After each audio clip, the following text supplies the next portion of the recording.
call to relay the signal. Oh, nice. Okay. With either technology being on strike. Hold on. We may or may not be streaming. I hit start streaming. Has YouTube picked it up yet? Yes. Come on, YouTube. Wait, you can see it on YouTube? Yeah. Oh shit, is the audio terrible? Can you hear me on YouTube? Just muted it, so.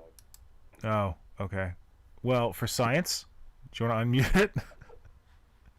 Hello. How bad is the audio? Science? Oh my god, that sounds like good audio. Yeah, it's good audio. Wow, okay, now if I could just get my computer to work at like a speed faster than a 486, that'd be great. Wow, okay, now if I could just get my computer to Okay, you can turn down your audio, I can hear it now, we're good. Okay. Yeah. Okay. Okay, now I just gotta see if I can get your guys' video over. 1 moment, please. This should be... This might be a disaster. Pop out. The video. Well, Hello to everyone. Welcome to the stream. Thank you for being patient with our bullshit. My bullshit, not our bullshit. The gentlemen were all ready and willing and able, and I was the one who was a mess. Still is, frankly. Yeah. So, Peter Handsome, Kajan, Atelier, Daddy Gamble. Hello. All of you. I'm guessing everyone else now knows. We say we started past. We'll get here about past. And we'll you know, I had a moment where I was like, maybe I should start this one at 4:30. Oh, great. And the window is flipped. Okay, I got this. Rotate. Clockwise. Oh. Sorry, what was that? We might not have audio issues, but we have visual issues. We always have some... There's always... Issues are the fifth member of the chat. What? Okay, try not to get sick while I move all this shit around. Oh, what have I done?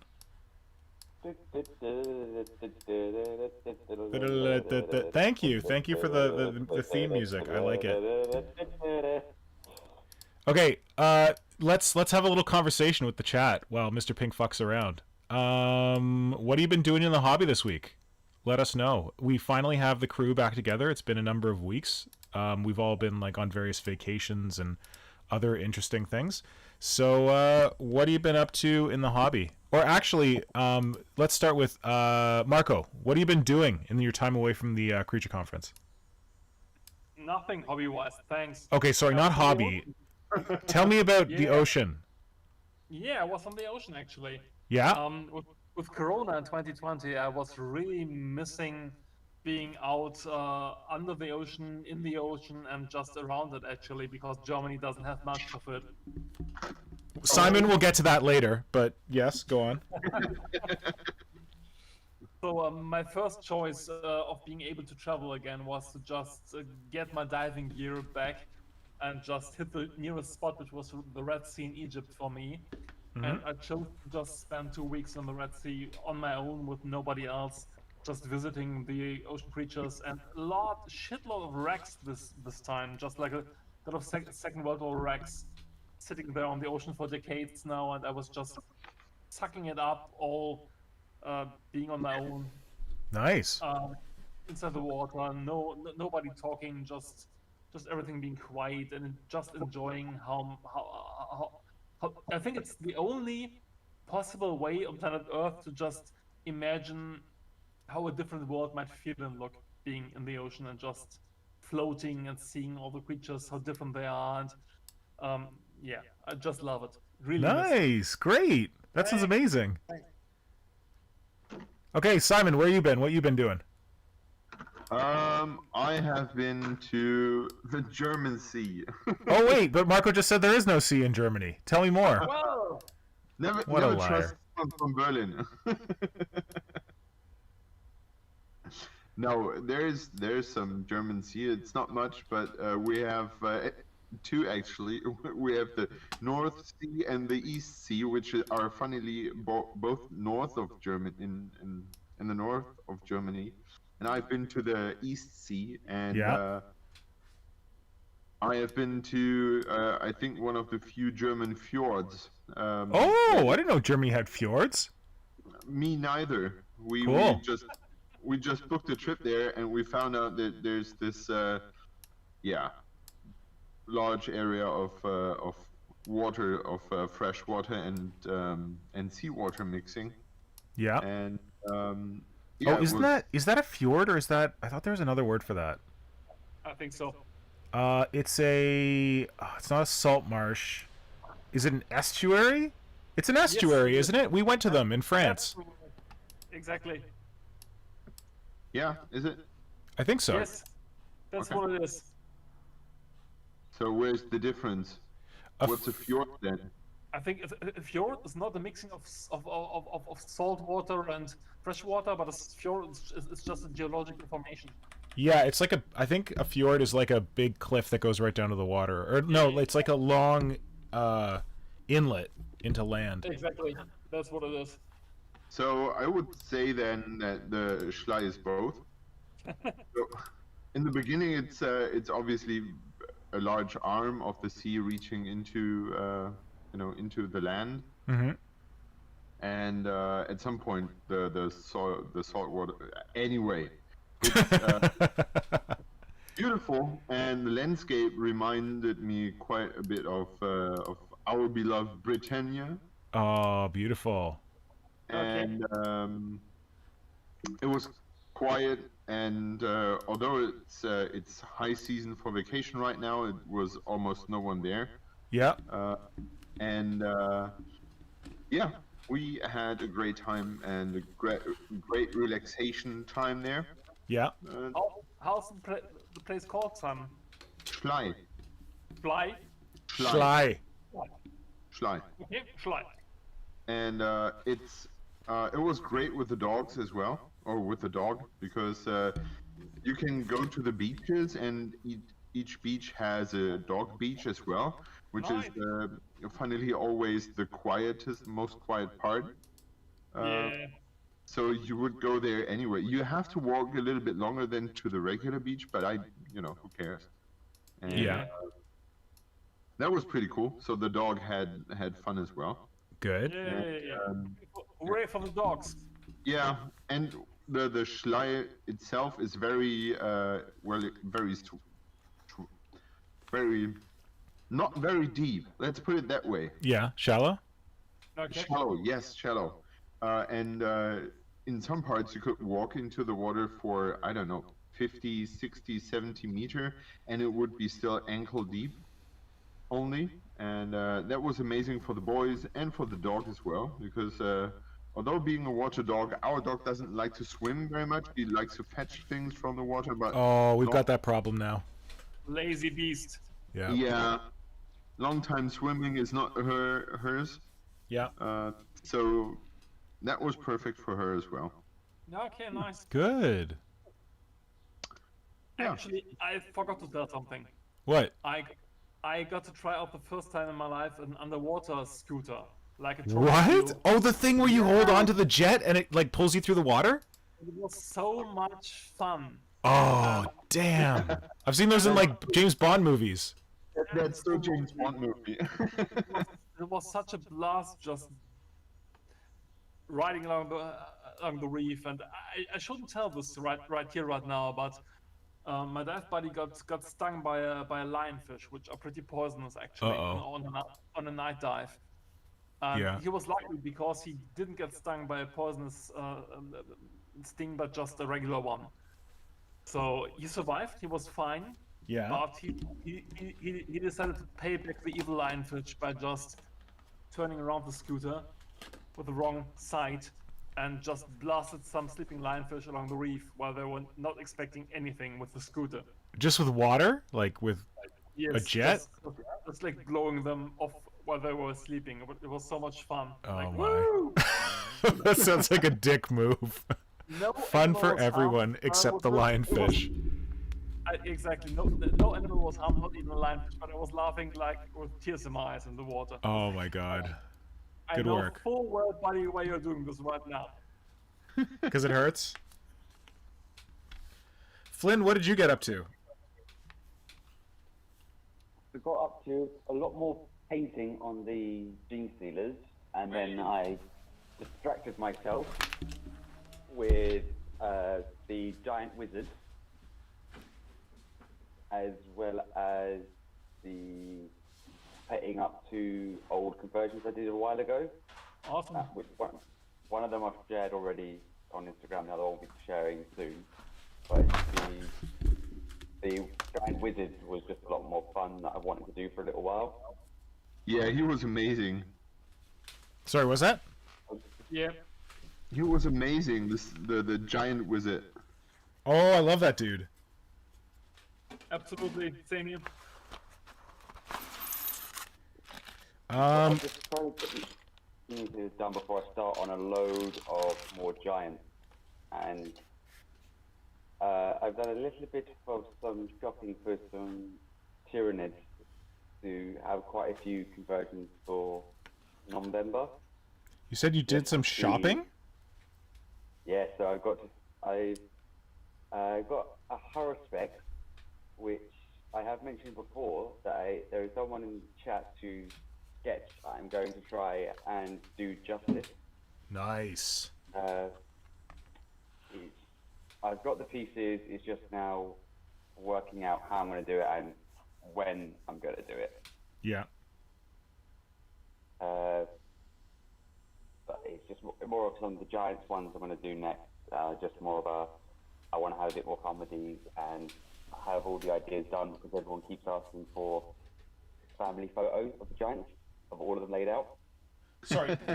Did you just say that you want to have more fun with the next Giants you work on? I didn't realize that there was more fun to be had than what you're currently having, because your fun with Giants, to me, seems off the charts. I have a few ideas. Namely, I'm just going to say some names just that reference the Giants. So Icarus is going to be coming. Oh my god. Yeah. A knight. A knight. Cool. Yeah. So there's a few different ones. There's a puppeteer. I thought you already did a puppeteer. Didn't you already do one? No, I've got the puppeteer is planned. It was just getting a giant and the time to do it, and then Gene Stealer and painting the Gene Stealer just to come over. There's a few others, but I haven't really got a name for them yet. But if I say too much, they'll give away what they actually are. Oh, well, don't do that. Sorry guys, stop. There's something loud going on. Something mechanic. It's me. Hold on. You guys keep talking. Okay. Mr. Pink and his fancy microphone, right? We have Hydra, there's a question here for you from a very nice person, which is, how is Dim Karen coming along? Sorry, a question for him from a dick in the chat? It's a very nice person. She's actually into pieces. Do you want to see her? This is her Sounds like current state. it. Yeah, this is her current state. You know, her arm is even stuck up there. That's how much attention she's getting right now. Don't worry. I'm going to carry the Creature Conference part this week. As you can see, I got out the pieces of the Death Daisy. Here. Are you shitting me? Look, it's the Death Daisy. She's back. It's been months. Seriously? I got inspired by these little visitors that I received from Germany this week. Awesome. So I posted these on Instagram a while ago, and they're on my blog definitely if you search Geno Project. But I credit these two little bastards for being how I reconnected with Marco after years. Because I posted something on my blog about, because I actually forgot I made these. We did a project in like early 2000s, about 2004 or whatever, whenever the Gene Stealer sprue came out, where we've shown these before. We showed these as part of June Stealer, where we were showing Navarro's other race Gene Stealers. So we took the Gene Stealer idea where it infects different races, and then we're like, what if it like infected an Eldar? And what if it infected an orc? So these were my Eldar and Orc Stealer. Yeah, and then I sent them to Marco to get photographed, I guess. Was that it? I have no idea. Okay. Well, they were sitting in Marco's cave for more than a decade. Yes. Century. So when I remembered that I did them, and I wrote a post about it, and like tried to find crappy photos that I had of them from a long time ago, Marco saw my blog post and he was like, "Hey, I still have those. Do you want them?" I'm like, "Oh my god, Marco, you're alive!" Yay! So they've inspired me to get back to like what I should be working on, which is this lovely bundle of joy. And honestly, Nick, when you see them today with fresh eyes, what do you think? I think when I look at the Eldar Stealer, hold on, where's my mouse? I think let's see what we can do here. So I really wanted to point this out because like I've gotten pretty good at sculpting, and like you look at this, you're like, oh man, that's some cool sculpting, but like what I see is like this really rough green stuff working here on the back spines, and there's like some more kind of roughness on the weird shoulder pad that I did. So I see the rough shit that needs to be cleaned up a bit, just needs to be smoothed out. However, the reality is that guy, but then I picked up the Orc Stealer and I was like, Jesus Christ, I sculpted this? Damn. Like I forgot I did this whole rib cage thing. So this reinvigorated my faith in myself. Awesome. I love the orc. Awesome. Yeah. So glad to hear that. The Eldar's decent, but this guy, I'm like, oh my god. And like he's got the crazy tongue, he's got like the big lantern jaw that Warren hated. Although the only thing that pisses me off about this is that I sculpted, like, I made his arms bulkier, but for some reason I was either too lazy or too scared to sculpt the ribbing, so I just like made a window and like the ribbing from the original model's way down there, and you can't really see it. So yeah, thanks for sending them across. It's like a blast from the past. I honestly almost forgot about them. I'm so happy to have them back with you, where they belong. Awesome, because the orc is near perfect, I think. I am very happy with the orc.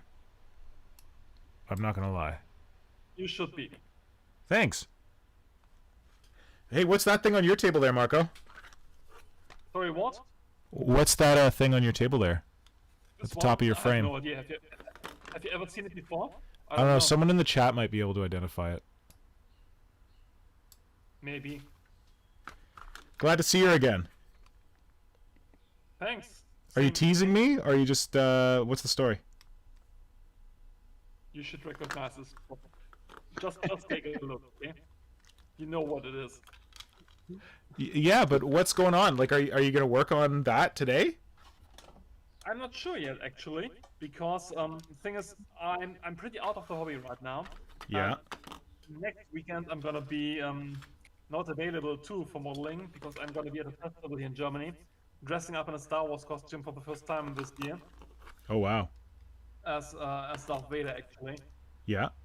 And I'm not sure where to start again hobby-wise because I'm really itching to just get painting the two models you sent me this year. But also I need to model up some stuff for the commission job. Darth Vader, there he is. Look, I got a mini Marco here. Yay! The thing is, in my Star Wars costuming group, I'm the smallest Darth Vader we have, I think, pretty much. And the least thing I expected was to be called to just dress up in the costume because normally we have bigger guys than me available. And next weekend we have a really big festival here in Germany, the Elbert Festival, with a couple of thousand visitors, and no Darth Vader besides me was available, so I really have to get it done next week. So you gotta do some exercising between now and then, get yourself in shape. Absolutely. Add some inches. I think the most important thing is that Marco needs to get out his buffalo shoes. What are buffalo shoes? Absolutely. But even better, I think in the Animal Kingdom you just try to bluff your way out. I just bought a new voice a voice changer, so I just sound amazing. So maybe but I will sound the biggest. You're not tiny though. Like for anyone who's not met Marco, he's not a small man. Like you're not like some short little dude. I think you can handle it. And I have some lift in my boots, which I need. Simon would be perfect, actually. Yeah, Simon would be a badass Darth Vader. When Simon came over and met my friends in Canada for the first time, they were described him as a refrigerator-shaped man. He is. He was big and broad. You're flattening me. They also told me the first time. I hope I told you the story. I was like, oh yeah, my German friend's coming over to visit, and they're like, okay, cool. And then like he shows up, and like my lady friends meet Simon, and then one of them pulls me aside and goes, "You never told me your German friend was hot." Whoa. Whoa. Woo. But that was many years ago. Things have changed. Yeah. Things have changed. Not hot anymore? We had and of course, dude like rolled up like hard. So we were having this party. One of my friends was having her birthday party, and it was a graphic T-shirt party. So you just had to wear a graphic T-shirt, and Simon rolls up in his Slaanesh T-shirt that just says "pleasure" in giant words on it. It was like, nice. Yeah, that was so good. And she had a T-shirt which just said Beaver. Oh yeah, pleasure Beaver. So how did it end? Well, with a great picture of us too. Nothing more? No, Simon was allowed to look, but he couldn't touch or taste. Yeah. Boring. Yeah, I know. He could have gone home with the girl who didn't think there was any music in Germany, though. Only drums. Tell us about that one. One of the few moments where I was bright enough to answer at the right situation correctly. There was this young lady walking up to me and was like, "Oh yeah, so you're from Germany, whatever, blah blah blah." And at one point she said, "You know, do you, in all seriousness," she was like, "Do you guys have music in Germany?" Because I have to admit, I've been asked the weirdest questions about Germany. Like, I've been to the US and they asked me if we were living in tents. And some of them didn't want to believe me that we had internet back then. I think the internet has changed that a bit since then, but I was not very unfamiliar with stupid questions like that. And so she asked me if we have music in Germany, and I looked at her and said, "No, just drums." And you didn't even miss a beat, like you did it immediately. And Yeah. I honestly think you said, "No, only drums." Yeah, that's what I said. Yes, we have music just for war. Only drums. And then she took off and was like, "Yeah." She was well, super what- drunk. It's fine. She was not someone I knew. Yeah. She was a random bar girl. It was fun, yeah. Sounds great. Good times were had. Yes. Sorry, that was random. Oh, I didn't talk about where I was. I went up to a cottage last week, Why? which, Why? if you're from the UK, I'm still with my wife, because apparently cottaging has a different meaning in the UK than in North America. What does it mean? You could ask. Oh God, what's his name? Flynn. It's No, Flynn. no. Oh wait, Flynn. Can you tell us what cottaging means? Is What, Flynn still here? Oh, I Yeah, I'm was still here. gonna say maybe Robbie Williams could share what cottaging means. Was it Robbie Williams who got caught? It's a gay slang term referring to anonymous sex between men Okay. in a public loo. Basically, it's people who a lot of it is for people who aren't ready to come out of the closet. Go to the cottage instead. Okay. Oh my God! And it's not called cottaging. They say they go to the cottage. No, that's what I've just said instead. When British people show up in Canada, they must think that all Canadians are gay. Because Canadians have like country like houses that they go to called cottages, and like, oh yeah, I'm going to the cottage this weekend. Didn't you just go last weekend? Oh, I go every weekend. It's more of it's like in America you have fanny for a fanny pack. Right. You don't call that in the UK. Packing a fanny is completely different in the UK. Yeah, it's very different. Packing a fanny. So what's that? Oh my God! Do you not? Oh, I guess we get a lot of Britishisms here, but Yeah. Fanny Share. is another word for a woman's private part. All right. I see. Still learning. Whereas in Canada, it's the '90s bag that you wear around your waist on your butt. Some people call it a bum bag. It's like a strap. It's got a strap on it. Yeah, I see. Yeah, that's a fanny pack. Every time it's said, it's funny. Interesting.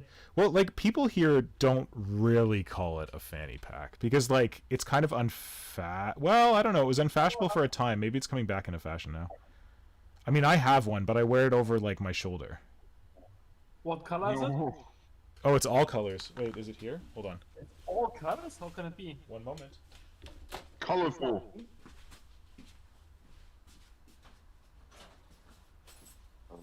Okay, I have to admit that I'm working on a Banzar right now, and it is really tiresome to put this dude together. Because, Oh, is that one of those Necromunda dudes? yeah, Yeah. the weapon consists of 2 different parts that have to go together. I mean, Yeah. why? I love those guns, but they're annoying. Yeah. So here's my hold on. Here's my fanny pack. It's a little dirty because I use it. But it's all colors. Why? So it's by this company called Cotopaxi, and Cotopaxi they get offcuts of fabric from other outdoor companies. So they just, like, you order one of these and you get it in, like, random colors. You don't get to order your colors. So it's like orange and green, blue, red, and then the strap. One of the straps is pink, which was awesome for me. The buckle is like orange and green. The other strap is like brown. So like on the inside, kind of colorful on the inside. You know what? What? In Germany, we don't like colors. No, only black. God. In fact, you don't like colors so much. You only like shades, just black and white. It's more efficient. Then how come you guys are so good at painting miniatures? How did you learn to embrace color? It's about being efficient. Well, my wardrobe is pretty much designed that way. I have almost only black t-shirts, so it doesn't matter what kind of pants I put on. I always have a black t-shirt. That's how it should be. This is true. I've seen this in action. It's Whereas- actually the opposite of any Italian man traveling in Europe, because Italian men always have like pastel green or yellow or whatever shirts. Hey, call me Italian. I'm all about color. Although Italian. I'm a liar. Right now I'm wearing a black shirt. I like never wear a black shirt, but damn. Right now. I was dressing for you guys, you know? Want to make you feel comfortable. Well, Perfect.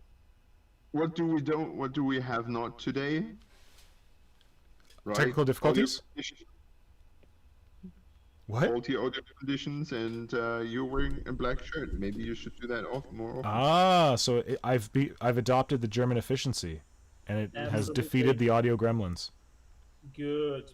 Well, there was a lot of technical difficulties to begin with, so I'm glad the audio worked. What I did, because every time we have the bad audio, I have to reboot my streaming software. So I opened my streaming software, and then I rebooted it immediately. So who knows? What? So Nick, Everything way. what have you been up hobby-wise? Oh, well, I was going to say that before we got into that conversation about weird slang, I was at the cottage, which was not having gay sex in a bathroom. I was at a country home on a lake, and it was really nice. It was our dog's first time at the cottage, so we tried to get him to swim. He is not a swimmer yet, but hopefully that will change. It will. Yeah, but it was really beautiful, and there was like it was forecast to be rain and thunderstorms all week, but we only got a little bit, so it was like pretty, rain and thunderstorms. Not like, oh my god, our whole week is drown. But not as bad as the rain I hear you guys got in Germany. That was nuts. That was crazy, yes. Not in Berlin actually. Not much rain here. No, but in Simon's area, right? It was like super bad. Yeah. That was massive rain. That was frightening amounts, apocalyptic, biblical even amounts of rain. Wow. Just, just how you like it, huh? Yep. Especially when half of the city drowns and I'm in the dry part. Well, it's a good thing. You guys just spent a lot of money redoing your house. It'd be shitty if that all drowned. Yeah, especially I just before I left and the rain came, I did all the floor, most of the floors in the basement, and if it would have, I probably would have torched the whole place. I was gonna say, you would have just set your house on fire. Claim the insurance money. Yeah. No, not really. Not in the world. So what I've been doing hobby-wise is I've been working on this geezer over here. The Death Leaper. Alpha Lictor that I've been commissioned to do for somebody. And the claws on it are based on Roberto Cirillo sketches. You can tell. Yeah, people are really feeling the claws, which is awesome. So I was doing that while I was away. And then I've been struggling to finish the Dominatrix. Ironing out little tiny bits of this and that. But maybe I will have more information on that soon. Who knows? Ooh. Ooh. I was wondering why you were not working on it tonight. What? What was that? I was wondering why you were not working on it tonight. Ah, you're a very smart man, Simon. Yeah. A very smart man. What's that? Lazy bum that you are. Don don don don. Hey, I'm trying to get back to the creature conference. You know what we're supposed to be doing? Alright. So What do you want to tell me? How many of you guys have seen the Tomorrow one? Ah, people talk about it. I haven't seen it. It's okay. The movie's not important, but just look at the monsters. The monsters are so fucking cool. Yeah, they look pretty cool from the pictures I've seen. Really, Okay. they're so agile and predatory. I just saw it yesterday. They blew me away, actually. But with a name like Tomorrow War and the creatures being very like Tyranid-ish, it reminds me of Edge of Tomorrow. It certainly does, but there are monsters. Isn't that the world of the isn't that like a 3-part? I understood that it was basically, continuing story. No. I guess you're thinking of the old comic from Haldeman, which was like Forever War something, which I was confusing it with as well, but the Tomorrow was just one movie. Which is okay movie-wise, but the monsters are gorgeous. I haven't seen like awesome aliens in decades. They're Nice. really cool. The aliens in Edge of Tomorrow were pretty good. They were Yes, Tyranid-y, they were. monstery. Absolutely. But the Tomorrow War, they're gorgeous. Like, Okay. really good. Well, then I'll have to check that out. Sounds like it. Do it. ASAP. Oh no. The first thing I will do as soon as I have some free time on my hands is I'll watch Masters of the Universe. Oh yeah, I saw that that's coming. You must be so excited. You guys can be honored because I'm spending my time with you. You know, I honestly thought about that. I'm like, I wonder if Simon's watching it like right now. Thank you. I recorded my hands moving, and all you're seeing is just The recording. yeah. Well, you are off moving your hands, enjoying the Masters. I am super hyped. Yeah, and I'll do some unboxing later because that was probably my hobby part during my vacation was taking action toy pictures. Yeah. And writing that little story because when my older son is just 3 and a bit, Yeah. And yeah, you don't get much free time. But I took some. I a good while ago they announced that they would redo the whole toy line, For but Masters? not as yeah for Masters, but not as a collection item, but as a game piece for kids. Oh. And they advertised it as, you know, bringing the generations together, and the father can play with the son. Basically, what they did with Star Wars as well. Yeah. And so I said, well, I'm going to buy those just because I want to play with them with my boys. Yeah. And I knew at the moment that I said that it was going to be a lie, because I would buy them for myself. Yeah. I thought. Apparently, it has turned out that it's not a lie. The kids don't know any, you know, they are not into media yet. They don't Yeah. know anything about them. They're just, my son is playing them as knights, Yeah. all of them, and he doesn't care for who is who. He just plays with them, and that's great fun. But once in a while, he loses interest in them, and that's the point where I turn in and grab them and snatch them. And Mine! yeah, and while we were on the beach, I just took them and took some pictures with him before he reclaimed them.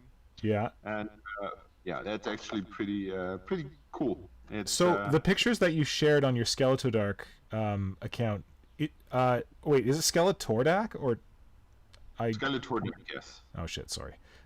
Those are the new figures? Yes. Oh. They look so much like the old ones. But are they But they- like better built?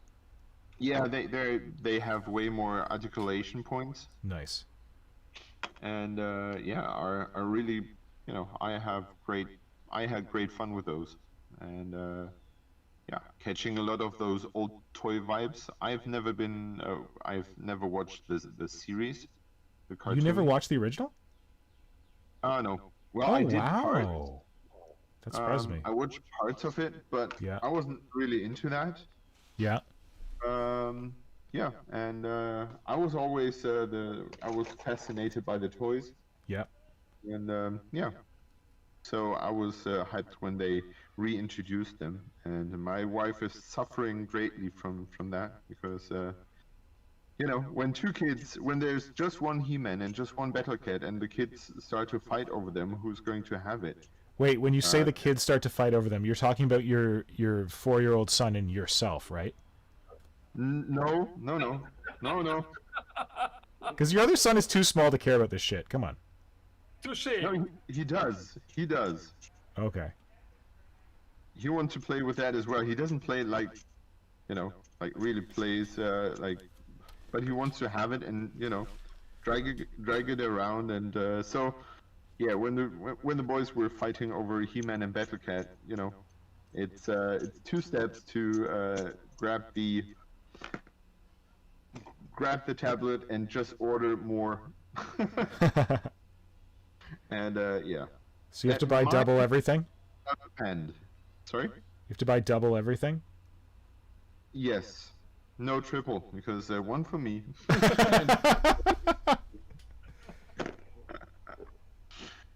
See, when we were kids, I don't know if it's because me and my brother were like further. Oh no, I guess we were like similar in age difference. But one of us got the good guys and one of us got the bad guys. And I feel like I always got the bad guys, so I always got the really cool ones, and he always got the good guys, so he got the lame ones.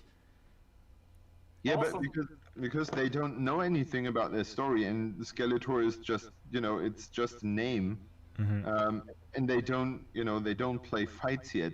They just, you know, they just play with them as what they are.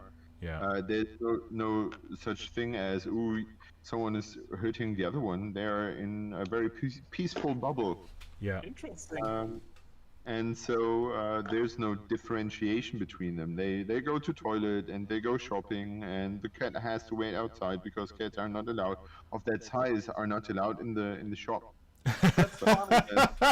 You're too big. Stay outside. Yeah, exactly.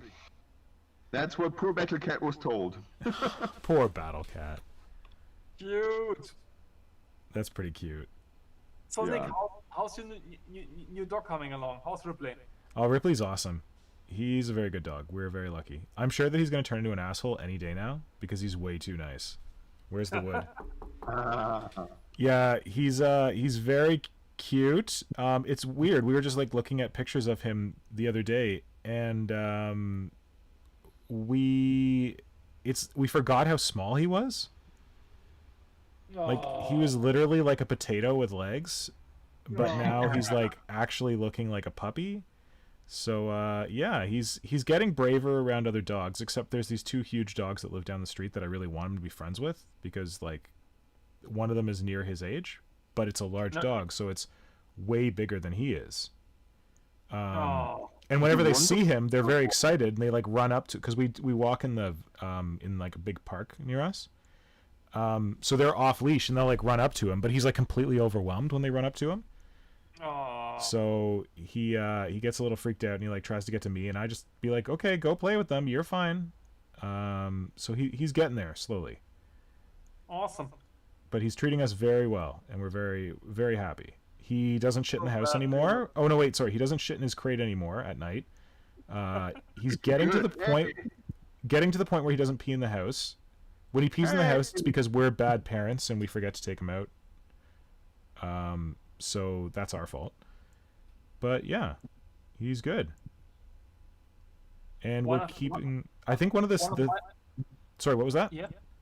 One of my dogs this week actually had a genius moment and caught a small rabbit. Oh, he tried to catch a rabbit this morning, but he wasn't fast enough.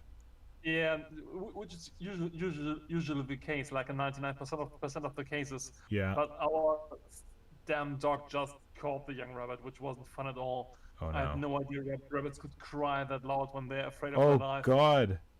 And Did your dog kill the rabbit? Yes, he did. He killed the young rabbit, which God. wasn't fun. It wasn't fun at all. No. That's horrible. Yep. Yeah, That's so fortunately he grim hasn't... What was that, Simon? That's so grim dark. Yep. It was. It certainly was. I was just about prepared to just take the dying rabbit and just drive my car over it to just kill it quicker, but it died before that. Oh my God. Thankfully. Yeah. Just like a horror movie. No fun at all. They are vicious creatures after all. They might be cute, but they are vicious. The dogs, not the rabbits. Yes. The rabbits too, but on a different scale. Oh my God. That reminds me of a Tool song. Which I've probably one? told this story before, but there's one where he like... Oh, it's your song. It's Life Feeds on Life. Yeah, nice. It might be called Disgustipated, but in it he does this like reverend rant thing about how he's hearing the cries of the carrots. He's like, I hear the cries of the carrots. I hear the cries of the carrots. For tomorrow is harvest day, and for them it is the Holocaust. And he says, damn you, let the rabbits wear glasses. Can I get an amen? Anyway. Nice. So we have a new lurker. Who dat? Who introduced himself in the chat. Oh, Tim Goodblades. Yeah. And Yeah, he asked what's... for resources. I think Kajan covered that already pretty well. Because if I understood it correctly, he asked for... What was it? Maria's my sculpting game, Age of Sigmar, Free Guild, Empire Mordheim. Any good resources to check out? Yeah, I think... Was it resources about sculpting? Because I think you covered that pretty nicely. Yeah, Tim, glad you're here, because I have a bunch of sculpting tutorials on my YouTube channel. So you can look there if you're looking for sculpting tips. We talk a little bit about sculpting in these streams, or I like show some stuff, but I feel like we haven't really talked that much about sculpting lately. Yeah, so right now the only tip I give you is that I am using a combination of green stuff and epoxy sculpt here, which is a good mix. I'm lubricating my tools with Nivea hand cream. You don't have to wash it off after. And I'm using this amazing German invention of a bullet-shaped silicone color shaper. You can't buy these anywhere but Germany, this particular one, but you can also use ones like this that you can get in any art store, and they're really good because they're firm, but they're also like yielding, so they like bend and stuff, and it's like a paintbrush for putty. And Royal Sovereign is the brand that mine are. I don't endorse them or whatever, but that seems to be like one of the better brands of color shapers. You can get them cheap on Amazon. They will be cheap and probably not great.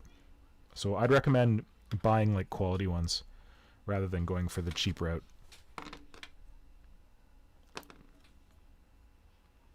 That is our sculpting version. Yeah, if you have any questions about sculpting, Hydra is also a Supermaster sculptor. And Marco is afraid of sculpting, but we think he's probably better than he thinks he is. Thanks. So yeah, feel free to ask any sculpting questions, because that's probably the kind of questions we should be answering. Actually, everyone feel free to ask any questions. What's that, Flynn? Looking for some good artwork to base it off.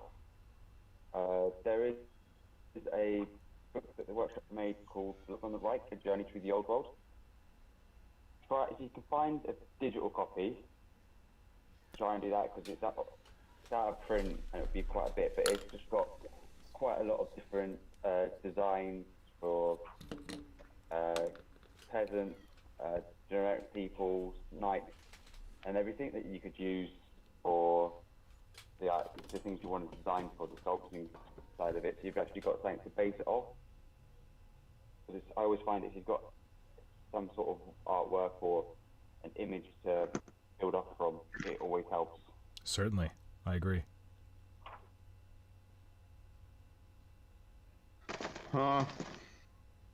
But Tom, if you're, is it Tom or Tim? Tim, if you feel comfortable, let us know what your Instagram handle is so that we can check out your stuff as well. Why the evil laugh? I don't know. I'm just stuck here. I have like all those bits and nothing works together. It's just. So is this your Gene Stealer cult that you're working on now? I think I missed you explaining what you're working on for Stargrave. Pile of shit is that? That's a pile of shit. I have not the, kit bashing should be fun, but I have no plan what I'm doing here. I have all those kits and they don't go well together at all. Like, I have done this hybrid dude, Gene Stealer cultist. Yeah. And sort of cultist head, but it, doesn't it doesn't rock my boat. He looks like, random sci-fi dude with glasses and respirator. That's a good point, yeah. Yeah, boring. I don't know. I'm just, probably because I have spent most of the day working in our driveway and scraping stuff from the ground. And my back hurts and I'm a bit tired. Oh, sorry to hear that. Yeah, blah blah, poor me. But so why don't you work on something more fun than that guy? You're right. I'm. You know what? You know what I'm going to do now? What? What I wanted to do firsthand. Another slug wizard? No. I'm going to unbox Evelyn. Okay, do it. Yeah. Okay, you can. I'm having fun with this. You have fun, man. Go for it. Maybe people are going to enjoy it. I like Masters. You better do. I am stamping texture, and it's really boring. Oh, that's, that looks not like a very entertaining task. I should probably just do it faster, because no one's going to be able to see this. The number one tool of sculpting, tip of sculpting, if it's something that no one's going to see, spend forever on it. Like, seriously, it's like, oh, this thing, it's going to be like this. It's like, oh, if you turn the model around, you can kind of see the back, but meh.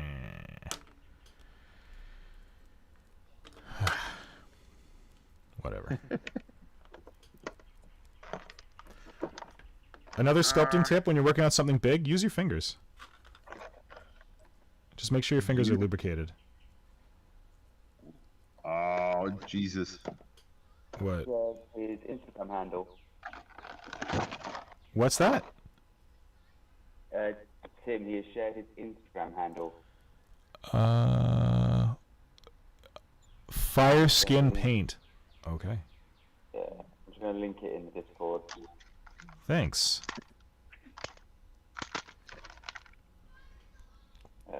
Finally, guys are saying, the guys in chat are saying my audio is muffled. Yeah, your audio is not great, unfortunately. Yeah. So I think... Just disconnect and reconnect to the call. Okay, I think Dwarfenage said I might be able to adjust your audio, or maybe you have to adjust it, I don't know, in Discord. I'm getting you guys come through as very roboty on my end. Oh, okay, so that's rejoin the call. probably a you I think thing. it's something to do with my full connection. Sure. Yeah. Okay, we'll see you in a bit. Great, it's your problem. Yeah, thanks, Flynn. Thanks for taking one for the team. It's about bloody time I'm not the one screwing up the audio. To be clear, I don't care that the audio is weird on your end. I'm glad you're reconnecting, but I am not losing any sleep over it. Because as far as I'm concerned, this stream is stuck together with duct tape and baling wire. Marco, what are you doing there? It looks like you have cut up a bear. Oh, what is that? Oh, you're making terrain? No one would notice, but admittedly, I'm not in the mood to work on any more models. Well, I'm glad I'm carrying the torch for you assholes. But I am working on something. Actually, it's a Mandalorian armor, because I have to finish my Mandalorian costume. Dude, you already have Mandalorian armor. You're making another set? Yeah, my first one was shit, actually, Oh, to be no. honest. Oh, no. It was barely acceptable, but way removed from the standard that I would accept. So now I've got better stuff here, and yeah, I just have to finish it because I was invited to participate in a movie, in a promotional movie set, and it's gonna be finished in September. Is this the same one that you were supposed to do last year? Absolutely, and COVID hit. Well, I hope it actually happens this year. Yes, I'm pretty sure it will. This time it's going to be a good suit, not a bad one that I would have used last year. Okay. Marco, are you going to be looking like this? Yay! No, this is Or this? Yes! Wait a moment. Well played, Simon. I have to admit that I like this one better because it looks more, piecemeal. Does he have Beskar helmet on there? There we go. Oh, I can see your shirt, but not your helmet. Sexy tank top, buddy. Thank you. I actually got 5 Mandalorian helmets right now here, and I have to choose which one to keep, which ones to sell. Sorry, which ones to keep and which ones to send to me and Simon? Absolutely.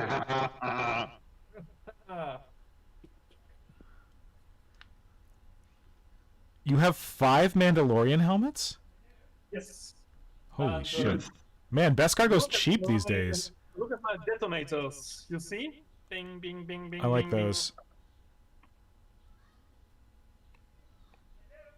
Bing. And charged. And beware. Bang, bang, bang. And you can just get them off and just... They have magnets, so you can just put them on any way you like. And they Please go don't get them boom. off on the stream. We'll be rated R if you get them off on the stream. No.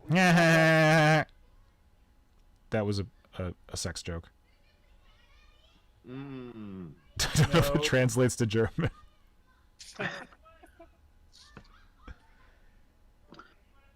Can you guys hear the kids screaming in the background of my thing? Yeah. Yeah, these kids, they have a lot of fun playing in the yard behind our house. Why? It's Yeah, just a you bunch of kids that live in like kind of apartments around here, and there's this big field. In Germany, it's custom to just chase them away. No, they're not in my field. They're in like their own field. Yeah, still. I have no jurisdiction. Exactly. Chase them away. They're not your kids, aren't they? No, they're not my kids. If you start behaving like this, they're gonna see it as a weakness. And move into my yard? Oh, hey mister, we kicked a ball in your yard. Can we come pick it up? kids, you've been here for 3 hours. Why haven't you gotten your ball and left? It's our yard This- now. This is not gonna end well.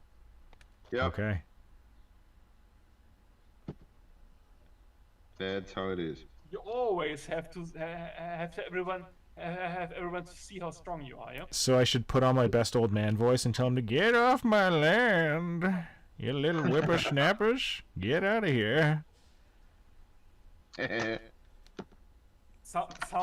Sounds weak to me. Yeah, like an old In man. Germany, you would normally just catch one of these kids, cut a finger off, and tell them, God damn. Someone's gonna know you. Someone's gonna think you're not joking. Someone's gonna be like, "Oh my god, you know what they do in Germany?" It's gonna be that girl who thought that Germany has only drums. Probably. you have to start somewhere. Oh my god. Yeah, you have to start sometime. What better place than here? What better time than now? Thank you. Absolutely. Oh, hell! Can't stop us now. Okay, so poor Evelyn. Is that Evelyn? No, who? What's her name? That's Tila, and that's Evelyn. And look, Tila got all this fancy shit. She got, you know, a staff, and a shield, and a stupid snake helmet. And Evelyn got, you know, her half staff. That's Not it? even staff, it's a half staff. Yeah, that's why she's looking so pissed. And she's like, "Told ya, we're the good guys. We got all the fancy shit." Awesome. Where's Skeletor now? Oh Jesus, they're cool. You want some more good shit? Go talk to your Skeledaddy.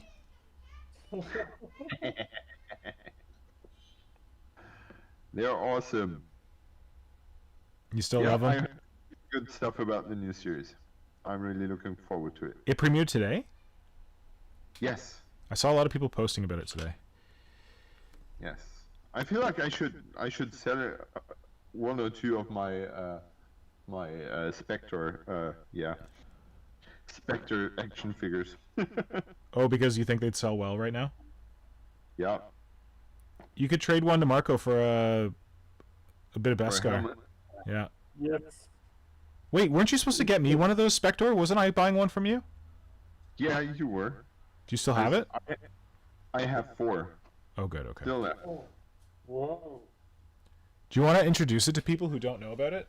Because maybe someone here wants to buy one. Yeah, if you want one, hit me up. So, But tell them the whole story. yeah, I will. You better. I will keep you entertained because I'm not doing any modeling tonight. Apparently.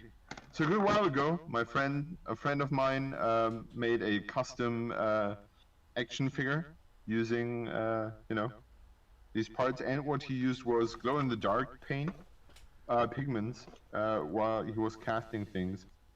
And someone asked him if he could, on Facebook, I guess it was. Someone asked him if he could use red pigments. Hang on a sec. Yeah.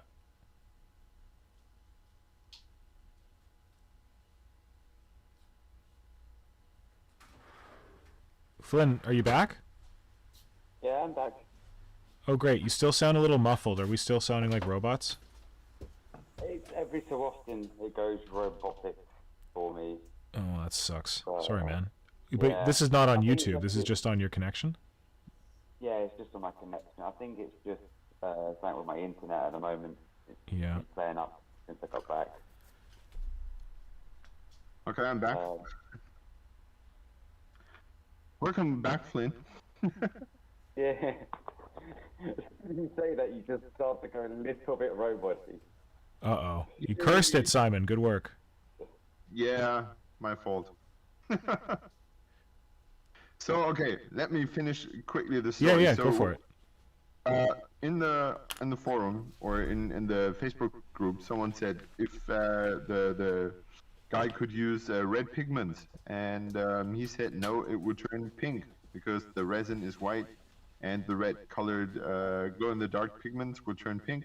Yeah. So everything will turn pink. So I propose that You're like, that's a feature. That's not a problem. That it's not a detraction. That's a feature. That's something we can work with. That's right, because he said, well, he called his figure Spectre, like the ghost. Yeah. And I said, well, we could call him Spector, because Speck is the German word for bacon.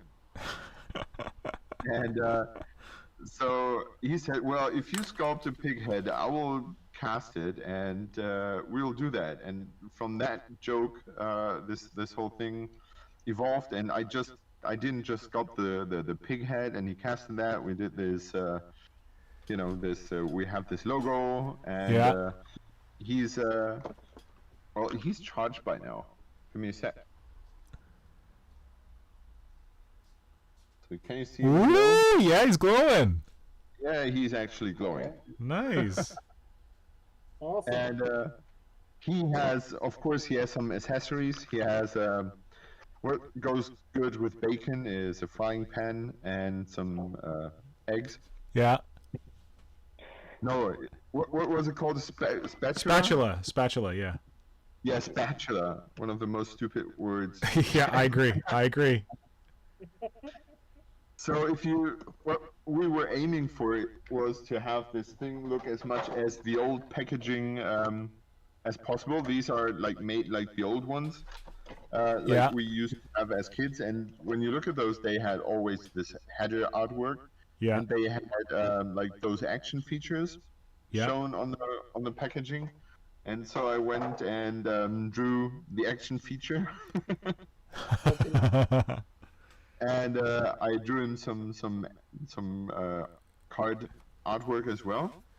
Beautiful. Throwing eggs at people. Yeah.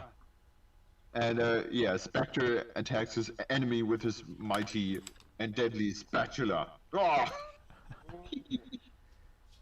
So I forgot, when you were telling me about this, I didn't catch the whole story that the reason you made him was because someone said use red pigment, and he's like, no, that'll be pink, and you're like, pink will be good, and then the joke on the ghost, and that was awesome. Yay for pink! Yay for pink. Yeah, I'm a little on brand there, eh? All the old ones, all the old figures came with a little comic book, and I didn't make a whole comic book. It's just on card, but it has a a cover, so it looks like it actually could have been like an actual toy there. So with this blister card on top, I didn't glue mine to the thing because I want to take it out and play with it. Of course. But of course, yeah. But it you can move everything, and it's basically like one of those old action figures. Amazing. So wait, did you sculpt the eggs in the spatula? Yeah. Nice. Yeah, that was great fun because it was sculpting in a completely different scale. Yeah. Was it easier? Yeah, absolutely. For example, for the pan. Yeah. I used a pill bottle. Oh, there it is. Oh, the lid? So I used the pill bottle, the bottom of it. Yeah. And because there's this little, recycling thing in there. Yeah. It's also on the on the pen as well, because I sculpted the whole thing to have a perfect circle. Yeah. I just sculpted on this pill box. Nice. Oh, sorry. When you said spatula, I was like, yeah, that is a weird word. Where do we get that from? I wonder if we took that, which language we took that from or whatever. And then it reminded me of this weird thing I've observed that I wanted to share with you guys because you're German. So Japan has a lot of loan words from different languages. Okay. Guess what their word for job is? Job? Yeah. Like your work. Yeah, that's job. Oh, you think it's job? Yeah. No, it's Arbeit. What? Yes. Yeah, okay, that makes sense. Oh Jesus, you need to take care of the boys. Okay. So Marco, what does Autobites mean in German? It means work. Yeah. In a serious way. So they Like stole that- your word for work. Yes. It's not a job, it's work. Are you wearing your helmet? You sound muffled. I'm wearing a mask because of the fumes. Oh, okay. I thought you put your Mandalorian helmet on because you wanted to feel like a tough guy. Yep. Sorry about that. That's okay. I'm working. This is serious. Good, Okay? of course. Yes. That's funny. I don't know. I mean, there are a couple of words between English and German which are the same, like kindergarten, Rucksack. Yeah, yeah. Well, no, but I've never heard about a word in Japanese being the same as in German. Well, Japan has all kinds of like weird words that they take. Like usually it's like for food items and stuff like that. Okay. But and like a lot of loan words in Japanese are English. So when you encounter one that isn't English, you're like, whoa, wait, what the hell's that?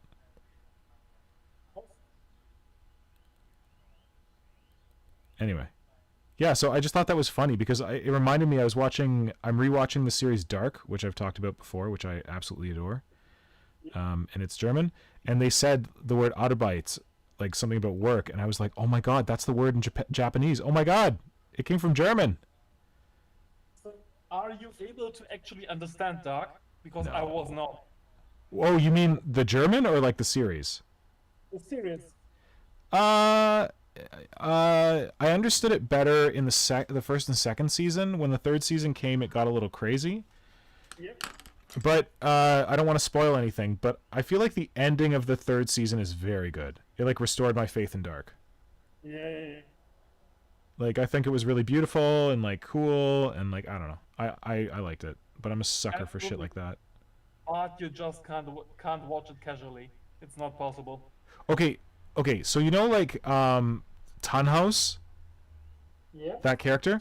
What does Tannhaus mean in German? Does it mean well? No. No, it doesn't mean anything. Oh, it doesn't mean anything? You remember Blade Runner? There was a Tannhauser Gate, actually. Oh, that might be where it came from. It's just a place. Like a house is a house. And Yeah. a tan is like a pine wood. Like a pine wood house. Oh, okay. So it doesn't mean more than that. But if it's anything, it's a place. Okay, because I thought that like that guy in there whose name is Tannhaus, his like initials are HG, Yeah. and like that made me think of H.G. Wells, who wrote wrote the Time Machine, that famous book. So I thought maybe like Tannhaus is like well in German, and they were like playing on like the H.G. Wells name or something, but I guess not. Interesting. Oh, dude, when I was watching that show, I like fully went to Simon, and I'm like, Simon, translate all of these last names for me. I think they're clues. Like Conwald and like Nielsen and all that. I'm back. Good. Welcome back. How are the boys? Sleeping again. Good. Good. You didn't have to pull a lionfish on them and just like turn a fan on and just like blow them all away. Go to sleep, you little shits. You should have seen that. I was just laughing so hard on the water.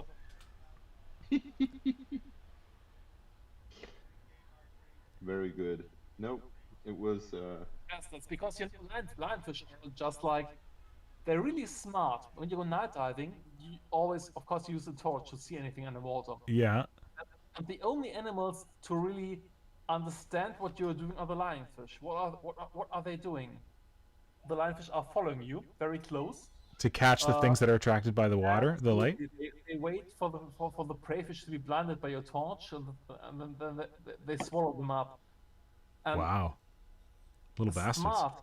Yeah. Some of them actually really smart, and it would really be funny if the lionfish weren't so drastically poisonous, and they get very close in the night. Ah, so it was completely accidental that he got stung. He like the lionfish just got too close.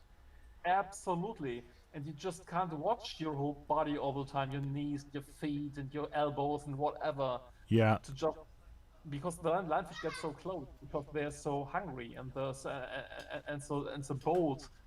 So this is what happened. Oh, I gotcha. I just needed to look up lionfish, and I They're pretty cool. have. They are my favorite fish. They're beautiful. We have this zoo in Düsseldorf. Yeah. That's aquatic zoo. Oh, aquarium. Yeah. Yeah. Yeah, it's. I think it's more. They don't have like. They have just one big tank with dolphins. No, yeah, dolphins in there. Yeah. I guess. And the rest is more like small compartments with small fish and snake and insects and stuff like that. Oh, so it's not all fish. Yep. Well, it's But all they aquatic? had like the lionfish as their sort of flag animal Yeah. for quite a while. And as a kid, I just loved that fish, and I Yeah. still do. Well, apparently they're little bastards. They are. But And if you ever encounter them, you should blow them all away. You should. Always. Well, the funny thing is that I didn't know that there would be that these would be lionfish, because in German they're called firefish. Oh, that's actually, I feel like that's a better description of the fact that they'll sting you. Yeah, and They they're bright red, right? Yeah. They are, but they actually behave like lions because they hunt in a pride. Oh. Like they cooperate. They're pretty lazy, lying around all day, just sleeping. Yeah. And they have a couple of characteristics that really remind you of lions. Oh, cool. Like the mane of spines or whatever? Just the general laziness and being a predator, which is not just they're really opportunistic. And I think Yeah. lions are. And of course, they're beautiful. Yeah. As lions are. And they have a lazy streak. Did I say that already? They are lazy. Several times. I can feel the German dislike of inefficiency brewing in you. You have to blow them out of the water with a scooter. Yo, okay, hey, some stuff we should talk about. Have you guys seen the new preview for Dune? Yay. No, You gotta look that up, man. It's amazing. I'm so excited. Me too. I have to admit that I have seen Dune from one end to the other for the first time just recently. Oh, me too. I read the book like 2 years ago or 3 years ago or something. And I think I only watched I'd seen just clips of the God, who was it? The director? Famous dude. I can't remember his name. Yeah. David Lynch. Thank David you, Lynch. David Lynch. Yeah, I'd seen clips of the David Lynch, but I hadn't seen the full thing. But I watched it like Simon recently. There's so much of it in 40K actually. So Yeah. Of course. fucking much. I think it's one of the most 40K movies I've ever seen. Yes. Absolutely. And like one of my favorite all-time artists in the online community, Weirding's Way, his name is a direct reference to Dune. So, And I think he's very influenced by it. Like he's done kind of like Navigator type stuff. who? Weirding's Way. I Yeah. really hope you follow him. Yeah. Yeah. Just watch it today, actually. Awesome. Yeah. You guys can compare notes about the time you hung out with Jervis. Who's been invited more to whose basement? Hey, he didn't even get invited to Jervis's basement. He just hung out with him at the studio. All right. Now I think then Marco won. Well, Um, Rick Priestley? What? Well, I was invited at Rick Priestley's home for dinner. Oh, it wasn't Jervis. It was Rick Priestley. Yes. Okay, so who's more important then? Yo, why do I confuse those two guys? They're like the same person in my head. No. Rick is better. Okay, sure. If I had to choose, I'd choose Jervis, but sure. Jervis is more charismatic. Rick was more important, I think. Okay. Okay, yeah, so I wanted to talk about Dune, definitely. If anyone has not seen the Dune preview, go look it up. And like if you're not familiar with Dune, it's super 40K. You're gonna enjoy it. And the film is coming out in October, and it looks amazing. It's being done by Denis Villeneuve, Canadian. You're welcome. Who did the most recent Blade Runner? Oh yeah, Denis Villeneuve. He's from Quebec. Awesome. Yes. He actually, some of his earlier films are set. I think one of them set in Montreal, about the Montreal Polytechnique massacre, which is like not a great story. But I think there's another one that's like filmed in Toronto, but I don't know if it's set in Toronto. I haven't seen as many of his films as I want to, but like I loved Arrival. Like it destroyed me. I cried like a baby. And of course, like the new Blade Runner was really cool. So yeah, he is doing Dune. So yeah, you got to check out Dune. And then the other thing that I really want to see. Have you guys heard about the Green Knight? Yeah. Sort of. Yeah. It's by this studio called E21, which is a studio that I discovered through the film Hereditary and the film Midsommar. I think they may have also done The Witch, but I can't remember. So yeah, they do really cool horror movies, and they're doing Green Knight, and it looks like the Green Knight is like Gawain in the Green Knight is the story, but it's fantasy. It's like knights and shit, but it looks kind of like horror fantasy. I'm super excited. Oh, that sounds good. Yeah, just look it up. The preview is really good. Do you know much about the story of Gawain and the Green Knight? You know, I don't, and I was like, should I look this up or should I just like leave it to be surprised by in the movie? So I'm gonna unspoil myself on it. So don't tell me too much. Yeah. No. All I'm just saying is so Gawain is one of King Arthur's knights. Yes, I think that's apparent in the preview. Yeah, because if you know the story, you will know most of what is going to happen in the whole film. Okay, so do not tell me the story. Anything. Yeah. You know where a lot of this King Arthur stuff plays, Nick? Plays? What do you mean plays? Yeah, where it takes place. Camelot? Yeah. And where would that be? I don't know. Isn't it a fictional place? Well, a lot of it is placed in Brittany. Really? Yeah. Cool. Yeah. Awesome. So I'm really looking. Now that I'm thinking about it, I'm really looking forward to that movie. Oh man, it looks so good. Good to get some Frostgrave vibes going on. Yeah. Oh, actually, so Marco, you've seen The Witch? Yeah, I have. You know the really like somber, dour father in The Witch? Of course. He plays the Green Knight, but he's got like all kinds of like creature makeup on. Awesome. Yeah.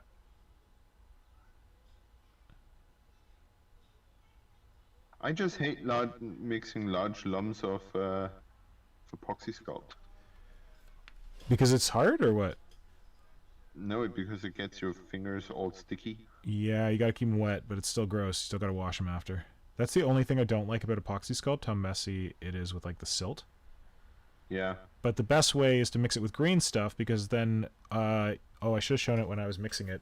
I mix my green stuff and then I make it into like a flat sheet, and then I take my 2 parts of epoxy sculpt and I put them in the middle of the sheet, wrap the green stuff around them, and then mix it all together. And it tends to like protect you from a lot of the silty bullshit. Yeah. I don't know what's wrong with this. This is pretty brittle, and The epoxy is getting old. yeah. Has your like 15 pounds of it finally gone off? Maybe they are getting old, but I just felt very generous with it because I found another box of it. When you were cleaning up your cave? Oh yeah, look, there's even more. You're like, shit, I gotta sculpt something huge. Oh, you know why? It's because you got it all for your, God, what was she called? What? The Hierophant replacement that you were making. What was she called? Echidna? What? Echidna? You called her an Echidna? No, she had some other name. You came up with a name for her, and it was different. Okay. Oh God, not Echidna Odonata. was my Norn Queen's name. No, it was the one that you made that was kind of like inspired by the Cloverfield monster. Yeah, yeah. I don't know what did I ever come up with the name. Yeah, for that? you called her something else. Like what's like mother in like Latin or something? It was something like that. That's why I thought I called her Echidna, because mother is Echidna is the mother of monsters, right? Oh, I didn't know that. It's not the hideous little creature. Echidna is actually, like, in Greek mythology, one of the most gruesome things to be around. Yeah. How's it spelled? Say again? How do you spell it? ECH. Oh, like the little creature. Like the little creature, yeah. Has the same name. Oh, I don't know. Well, that's my new Hive Fleet name. The mother of monsters in Greek mythology. Or, I mean, in Norse mythology. The what? The mother of monsters? Angerboda. We think we figured this out on a stream. She's the... Or Angerboda? Angerboda? I think it's Angerboda. She's the, she's like basically the mother of monsters in Norse mythology. She's the mother of like Loki and Hel and Jormungandr and all that stuff. Oh no, not the mother of Loki. She's the mother of Hel, Jormungandr, and Fenrir.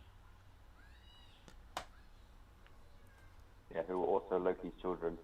Yes, Loki is the father. Yes, so she gets it on. She's a frost giant, I guess, who gets it on with Loki, and then sires all these monsters. So I think that's a pretty cool story for a Hive Fleet. That's pretty awesome. Yeah. Kajan asks, Norse mythology has a mother of monsters. Yes, apparently this concept of spawning and giving birth, and that's it's a very common theme, I would guess. Mm-hmm. Because most men are scared of what's happening there. Yeah, just look at what's his name? Ridley Scott. Every movie he makes is about the horror of childbirth. Yep.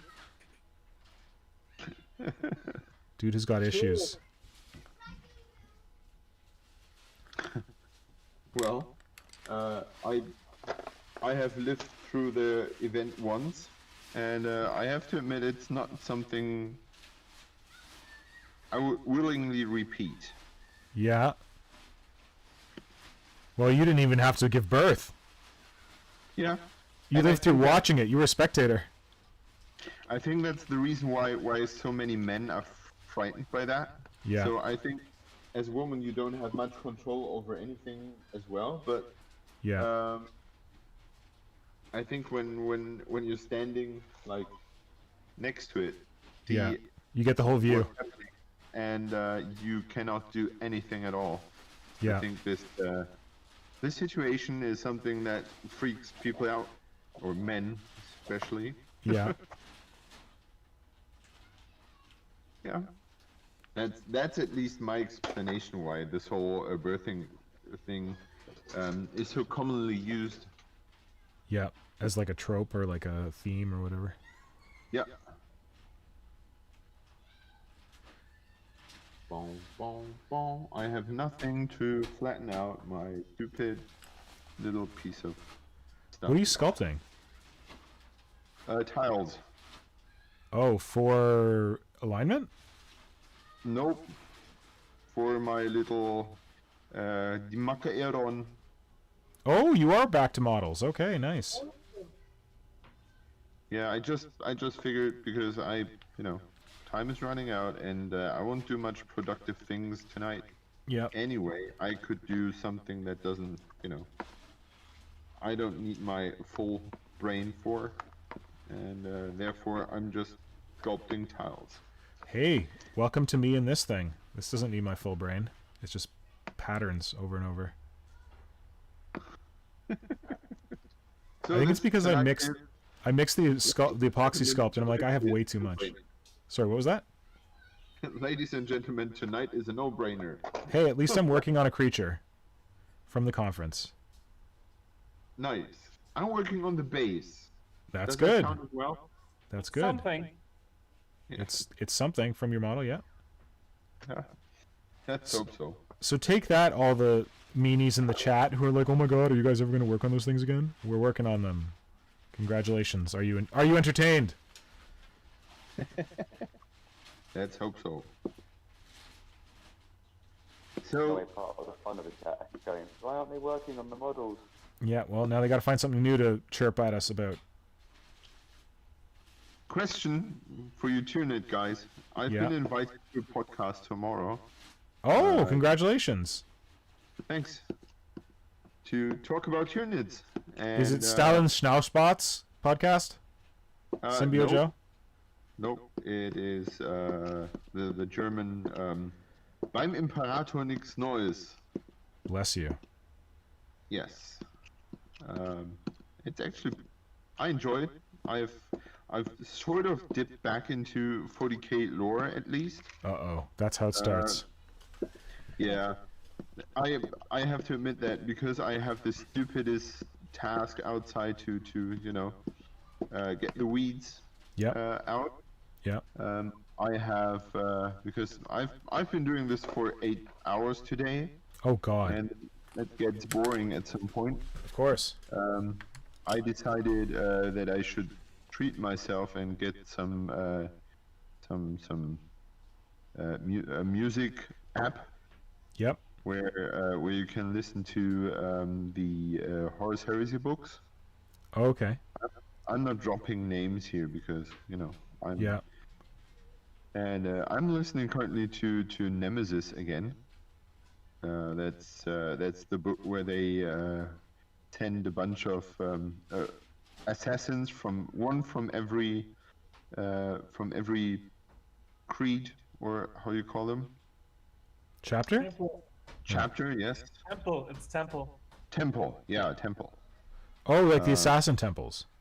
Yes. Oh, gotcha. Okay. So, one assassin from each temple to kill off the War Master, and that's. And how do they do? I assume they didn't work so well. Spoiler, not so well. But I really enjoy that, and Nice. I just wanted to ask you if so there's something very important to you guys that you think would be worth mentioning about What? Unit. Oh, in the podcast? Like, how are they? What are they talking about? Like lore or something, or what? Yeah, they're basically talking about lore, but Oh man, you need Bargeist. Bargeist isn't around? Is Bargeist in the chat? Yeah, he is. Bargeist has arrived at the right time. Okay, you need to ask Bargeist this question because like Bargeist is like the master of Tyranid lore. Well, but I wanted to have your opinion as well. Yeah. Okay. Well, Marco. Well, you just try to cover up that you don't have that much. Marco, what would you? What? How would you answer? How would you answer Simon's question? If he's on this podcast and they're talking about Tyranid lore, what does he definitely need to mention? The grabber slasher. Oh my god. I should have known. Yeah. I don't know. But that's pretty quick and easy. Yeah. Something like higher level. Like overarching Tyranid something. What? Oh, of course he needs Quick. of course he needs to mention Tyranid model diversity versus streamlined model range, and of course we all know that's our theme and our main critique. You mean like Yeah. second edition versus third edition models? Well, not only, but see Well, let's. how we bemoaned the streamlined Tyranid line being just too narrow all the time. This is just the main thing we should repeat everywhere we go, shouldn't we? Yeah. Yeah. I want to give you a $5 word bonus for using the word bemoaned. Good work.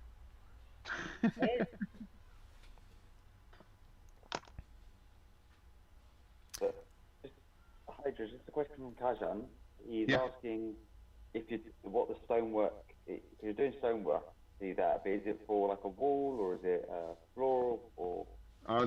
Those are going to be for the floor. I'm currently just preparing the brake lines because I'm going to let the whole thing cure. And once it is cured, I will break those individual tiles, and because they will get nice breaking patterns, and then I will, start doing the stonework as it would be actually, stoned. I'm hoping to get the most naturalistic look from that, as I did in the past. And Nice. yeah, what I used to do was I used to take an old Imperial ammunition box, because they have a little eagle on that, and use that as a stem. And so have Nice. every individual tile have a Aquila stamped on it, but I'm not sure if I'm going to do that because I feel it would be a bit overkill. That's a good solution using the ammo box. Yeah, like you could basically use everything that, has the Aquila on it, like every single piece of Imperium. Yeah, but that's a big flat one that has an Aquila on it. Yeah, that's right. So that's why I think it's a really good choice if you're stamping tiles. Oh my god, I did what I always do. I did this one and it was easy and I got cocky, and now I'm doing this one and I'm fucking it up. So no lore. Oh, sorry. scenes? Okay, lore. Yes. Okay. I think that it's very important to rehash the lore. I don't know. I read it in 2nd edition. It probably came from that Tyranid attack or whatever document that Marco told us to read that none of us ever read, including Marco. But I really like the lore of that. The reason the Tyranids are called the Tyranids is that they were first encountered on a planet called Tyran, which was like an ocean world.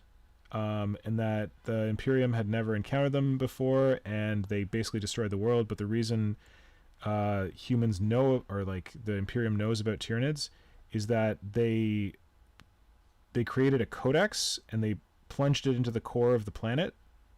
And then even though the Tyranids stripped the planet, they didn't strip like all the bedrock. So I think this is the lore, that the Imperium came and found that codex, and that's how they learned about the Tyranid menace. Epic Hive. There we go. What? You knew he was going to plug it. Epic Hive War, that document we were supposed to read that none of us ever read. In fact, that's what I recommend, Simon. You should read Epic Hive War before you go on this podcast. Okay. Let's see if I can find the time. That's a no. Also, use some of the units are named after degrading names of women. Yep. Oh, that's right. Yeah. Yes. Make sure you hit that. Yes, that's right. And that back in Advanced Space Crusade, everything was sphincters.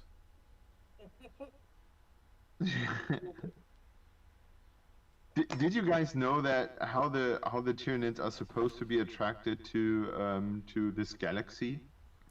Butts? Right. You would not guess it. It's because of the Space Marines. I thought it was the light of the Emperor or something. Yeah, that's, well, as I was explained, during the Horus Heresy, there was this this time where like some warp storms like covered the Astronomicon? Astronomicon, yes, and they had this device around Ultramar where they kind of built. It was called the Second Empire, something like that. Okay. Where because everyone thought that the Emperor was dead, the Ultramarines Patriarch announced Sanguinius to be the new Emperor. Oh, okay. And yeah, so they ignited this. They found this. I don't know if they found it or built it or whatever. They lit another Astronomicon. Psychic beacon, yeah. Psychic beacon, yes, and sort of in a final battle, they sort of overcharged this thing, and that was supposed to attract the Tyranids to this universe. Stupid Space Marines screw up everything. Yeah. What's the source, Simon? That's one Horus Heresy book. Okay. So it'd be the Unremembered Empire with the Pharos beacon. Interesting. Pharos beacon. Isn't it like Yeah. Necron Tech or something? It's always Necron I Tech. don't even. That sounds like. Well, I think that it was unsure if it was one of the elders. The old ones? Elder Tech or the old ones Tech or Necron Tech. Ah. I like that. That's cool. Yeah, I'm a little bit torn because it gives the whole thing a reason and takes away a bit of the randomization. It's again very anthropocentric, so it's all about humans after all, and I think it's lose by that because they should be like, we are here because we're here and we're going to eat you. We don't care about your reasons. The Lovecraftian cosmic horror. Yes. Well, I think it could still be that because like I think it's still horrific if it's like the reason the Lovecraftian horror finds you is because you had a big bonfire in the middle of the night. Like it's not the case that the Space Marines created the Tyranids. It's that they just fucked up. And now they're going to reap the consequences. Well said. Well said. It was a bit it sounds like Icarus kind of. Like they strove too close to the psychic sun and now they've attracted a psychic beast from the deep. I just think that if you have an explanation, it sort of takes away the mystery. The mystery, yes. Okay, I can definitely empathize with that because I'm a strong believer that it's way more interesting for something to be mysterious than to be fully explained because your imagination is much more horrible than anything someone can come up with. Yeah. It certainly is. But that being said, you know what Hawking said before he died? What? Who? Stephen Hawking? Yes, Stephen Hawking. He actually said and explained that humanity should be very, very careful in contacting other species out there because he said, just look at the Mayas or all the older civilizations that were just wiped out when they met more advanced civilizations, which is really a horrifying thought. So I've definitely never done this before on the stream, but I'm going to once again plug Three Body Problem. It's all about that.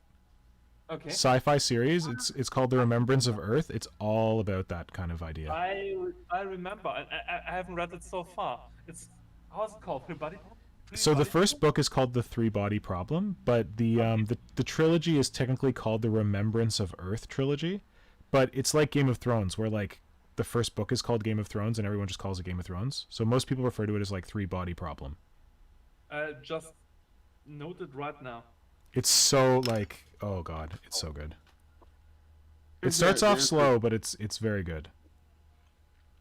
There's a theory about this whole thing which I heard on the radio explained once. It's called the whistling in the woods theory. Yeah. This is possibly from Three Body. The second book is called The Dark Forest. Okay. Maybe, yeah. So that you should be careful about whistling in the woods because the creatures will hear you. Yeah. And every alpha creature, like alpha predator, will let you not know that he's there because then he loses maybe his biggest advantage. Yeah. Yeah. So, yeah, this is what the whole book's about. It's really cool. And then like the kind of anthropological consequences of that realization and like how it guides like the evolution of a society and stuff like that. Awesome. I really enjoyed it. Some dark stuff. Oh, it's dark. It's a bit dark. We are all doomed, people. Only if we whistle in the woods. Well, we are. Yeah, True. we are whistling in the woods. Yeah. Well, fortunately, space is really fucking big. So it'll take someone hundreds of years to hear our whistle, and maybe take them even longer to get to us, but who knows? And you know what happens then? Watch tomorrow, War. Tomorrow. Uh-oh. Uh-oh. Sorry, what was that? Barkais has just come in with some lore for you. Great. So one of it, he says he thinks ADB, so Adam Dempsey Bowden was right in that it sort of shrinks the scopes of the settings, that everything happens because the Space Marines fell out. Yeah. But he's happy there are plenty of references of Nid having passed through the galaxy before the heresy. Oh, yeah? Good. Oh, yeah, I guess like the Yamagal Stealers and stuff. Yeah. Yeah, that Flew the Nid to head back in with the main force. So, do you know how the Kraken on Fenris is supposedly a left behind Nid creature, and the Katajan Devil was originally a Nid creature that was left behind on the Death World of Katachan. Yeah. And there's these other ones throughout the galaxy, but I think with the Labour Xenologist book, they kind of retcon that out of the Katachan Devil. Mm-hmm. But with the whole thing of everything is canon for 40k lore, but not all of it is true. Oh, interesting. Okay. Well, everything being in a book at one point is canon because it's someone's interpretation of it, but you could have a random person in the galaxy, but it might not have actually happened. Interesting. That's a good way of explaining it away. Yeah. And I also had. Yeah, I also read that in one of those Caiaphas Cain books where they found these frozen Tyranid army, which in the story like slowly thaws up. There was also the theory that that the Tyranids have been to the galaxy before, and have like seeded different worlds, and then disappeared again. Yeah. Yeah. Which is a pretty cool thought as well, I guess. Yeah. Ooh, the Barkai says there's a fun novel set in Fenris about Arjak Rockfirst. Rockfirst or it's Rockfist? The Kraken's egg open, and inside it's a lictor. Nice. And there are hibernating ancient Nids summoned from the oceanic trenches of Ferris, including ancient bioforms. Aw, dang, that's awesome. Nice. That's the kind of Space Marine story I'd be down to read.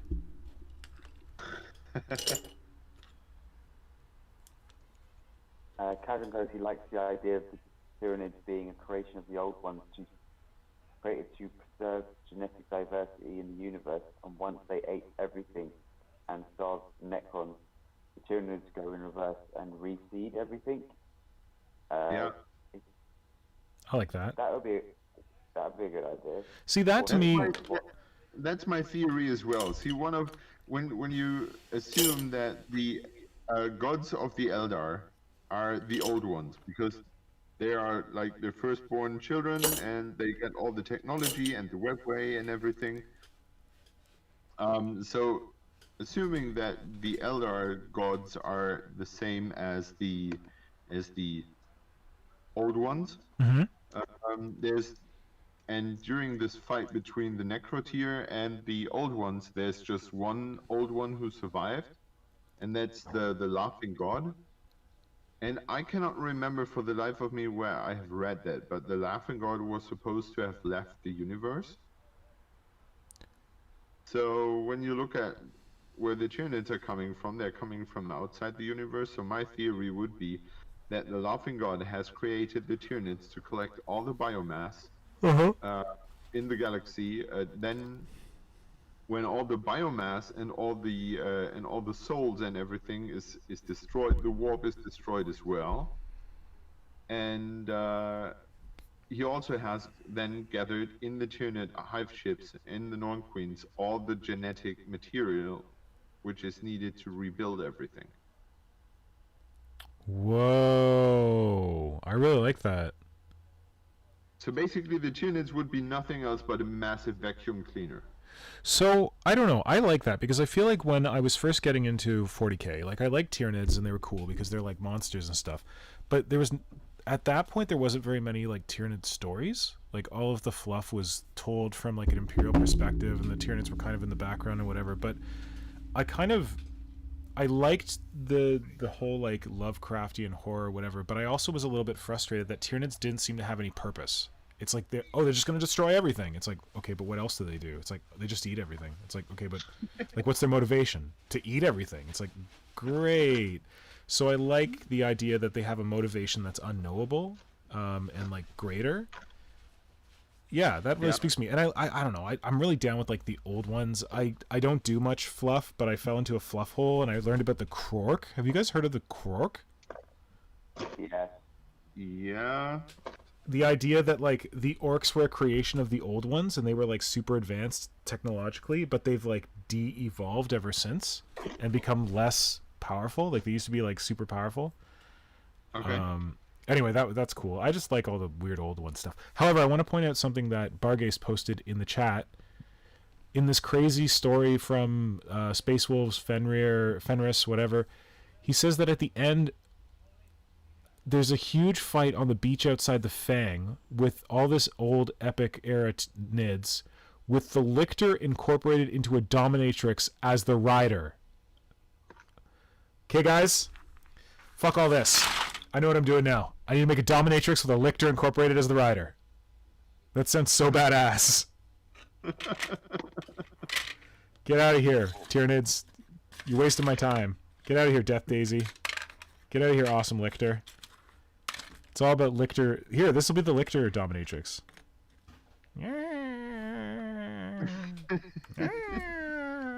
I'm coming for you. That's pretty cool.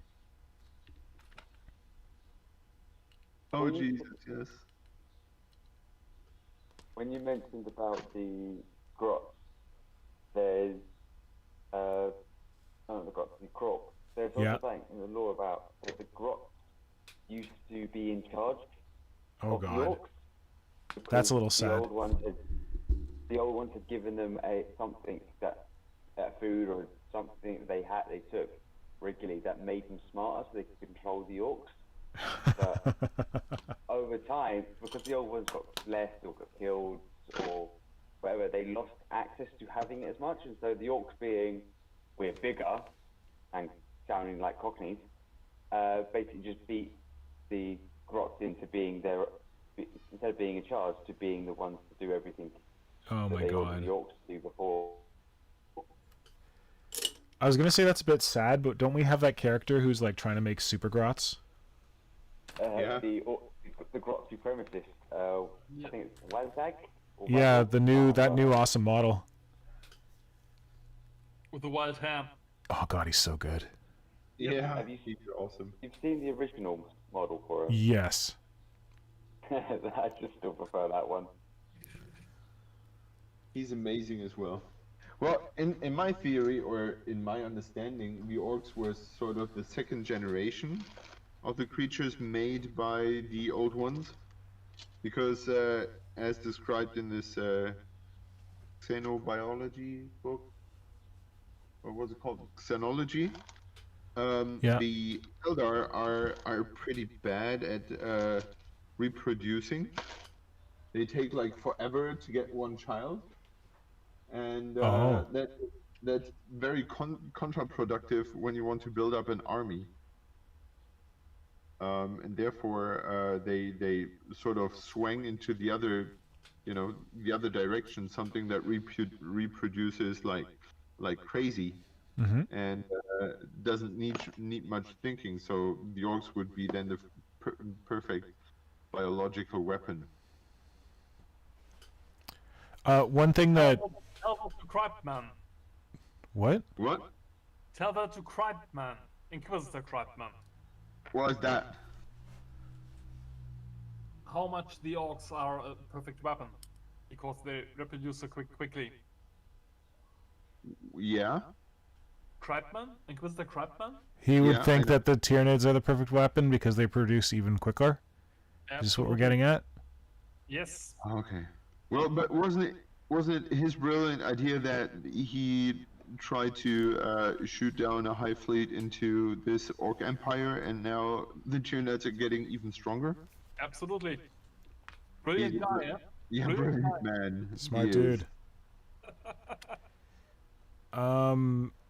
Yeah, sorry, Kajan's mentioning in the chat that I didn't catch it properly. The thing with the quarks is that the more orcs there are, the more effective their technology is, and that the idea is that the orcs are being kept down by like keeping their wogs to like super small size, because if enough of them got together, their technology would get back to the level that it was at before, or something like that. So I remember hearing about that too. Ooh. But yeah, I don't know. I just think it's cool. I think it's cool that the orcs could be something more than just like that's funny, but I want them I want the Tyranids to have something more to them. I want the orcs to have something more to them. I think the main difference is with the orcs, you have sort of a identificational level where you could, orcs are funny, or orcs are sort of mindless, but you could identify with their stupidity and their not caring. But with Tyranids, there's nothing to identify with as a player, Yes. as a consumer. Well, orcs are funny, Tyranids are not. Yeah. Unless you are the grabber slasher. The most hideous assassin creature in the universe. Tyranids are not cute, are not meant to be cute. Drots are cute, orcs are funny, nids are not at all. Yeah. At least they should not. Exactly. Look at the Exocrine's grin. Absolutely, and that's where I still think that Games Workshop and the studio should have watched more to keep the alien horror as scary as possible, which they didn't manage as well as they should have recently. Yeah. Well, what's recently? Look at how old the things are. Decades, of course. I just found out that they never got a proper codex right now for the current edition. Not Tyranids? Yeah. Well, to admit, I have no clue what edition it is right now. So it's... well. It's awesome. Nine. How is the current setting called where the Tyranids and the orcs appear in? Flynn, you should know it. Octavius? Octarius? Exactly. I think Octogenarius? something like this. Didn't it get anyone else's hopes up just to get anything new Tyranid stuff? No, of course not. Are you foolish? You've been around for a long time, Marco. Come on. Yes, I have. Yeah, the kicker for me was I heard that there's a Tyranid on the cover of the most recent White Dwarf. There isn't a single Tyranid inside that White Dwarf. But so I feel like I've said this on the stream before, but I want Tyranids to get a Necron release. The longer Tyranids have to wait for their codex, the more hope I have that they're going to get a Necron style revamp. If Tyranids get a codex now, they're going to get one model. They're going to get the standard treatment that the other races like. Look at Grey Knights. Look at Thousand Suns. It hasn't been confirmed yet, but I'm pretty sure we're getting those two characters, and that's it. One new character for each force, and then that's the refresh, and then they get a new codex. I'd rather hold out and get what's that? What's up, Bargeist? Not to feel the hope as it's past the disappointment. On the back of the new White Dwarf. Oh my god. Bargeist is stringing us along. Full page of NIDs and the byline, a storm is coming. Yeah, that's probably just the book coming out and like Tyranids just getting a little tiny refresh in it, I'm assuming. Like Blood of Baal or whatever. Yeah, my thinking is it's just going to be we'll get like a little pick-me-up set of rules Yeah. for the second book, but that'll be it. I Yeah. doubt we'll get anything. We might get one or two specific things to it, like they might release maybe one box of new models that you have to buy the book for to be able to use them, but I doubt we're going to get anything proper. Yeah, I'm on the same page. I'm in We're agreement. not going to get like the Deathcopters returning after being absent for a few years. No, because like the orcs are getting a full line, right? Or a full-ish line. Like they're getting the Necron treatment. Well, So one Tom. thing Sorry. I was going to say is like with the York book, the codex only came in the Snag Boys box. Like you can't get the codex now until it's released, and I hope they don't do that to Nid, because that is just the worst thing they could possibly do. Sorry, the worst thing they could possibly do for Nids is give them a whole new box of whole new models with the codex in it. No, but the Not codex, terrible. The codex only coming in that box. It's gonna be out soon though. The orc one will be out soon. With the sisters, it took them 6 months to get the rule book out. Well, I think that might be a COVID thing. No, it was before. Sisters box came out way before COVID. Oh shit, you're right. So that's why it's like everyone's saying, oh, it could be 6 months for the York book to come out. But I don't think it's going to be 6. It might be 2 or 3 months, but it's still, I think to be able to get your rules and be able to play with them, you have to get that box. Hey, you know when that orc codex is coming out? When? Orktober, baby! It only took 2 to 3 years. Do-do-do-do. Sorry, I had to do it. So, Tom Wilson said, I wonder if another part of Eldar not reproducing could be an aversion to sex. Oh! The Wrath of Slaanesh. Well, I think to answer this is you have to keep in mind that the majority, well, the very big majority of the Eldar are dead, just because they like sex a bit too much. That's how they spawned Slaanesh. Yeah. So it would make sense if they were afraid after that. Well, but you know they were created before that. Oh, so this was like since their inception that they it wasn't a new thing. I thought I understood that it was a new thing that they are having trouble reproducing. But it's that they've always. I think the Eldar did not change in their biology Okay. after the fall. I didn't know that biological trait was from before. Yeah, I think they just ever had the same biology. Because But that could make you, sense if like they were reproducing fine before and then the fall happened and they're like, oh my god. No, Pleasure. they don't. They just have like a kid takes like years Okay. to grow in the Gestate? womb. Yeah. And yeah. Okay, I didn't know that part.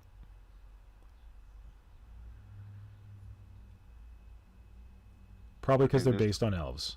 And I think that's the fluff for like elves. Yeah, probably. Slow grow.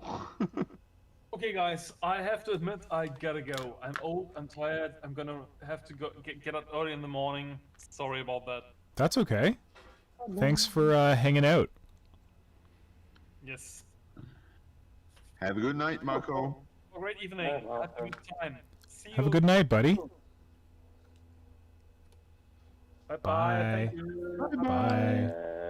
Bye. Have a good night. Good fight. Good night. Yay. So Bargaze mentions the like aquatic nid theme. Like that's the coolest thing that I've heard out of this supposed octogenarius, whatever we're calling it. Yeah, that's really cool. That there's supposed to be like rules for like aquatic fighting and like the hint at aquatic nids. I'm being very pessimistic, but I feel like we're not going to get anything new or crazy. It might just be like, oh yeah, if you want to field an aquatic Tyranid force, here are rules that help you in aquatic settings or something. I don't know. What other people think about that? I would love to have a tabletop work in the actual third dimension. Yeah. But I fear that that's not going to work. I remember that I have on the gaming fair in Essen, Yep. the Spiel, there was sort of a tabletop that tried to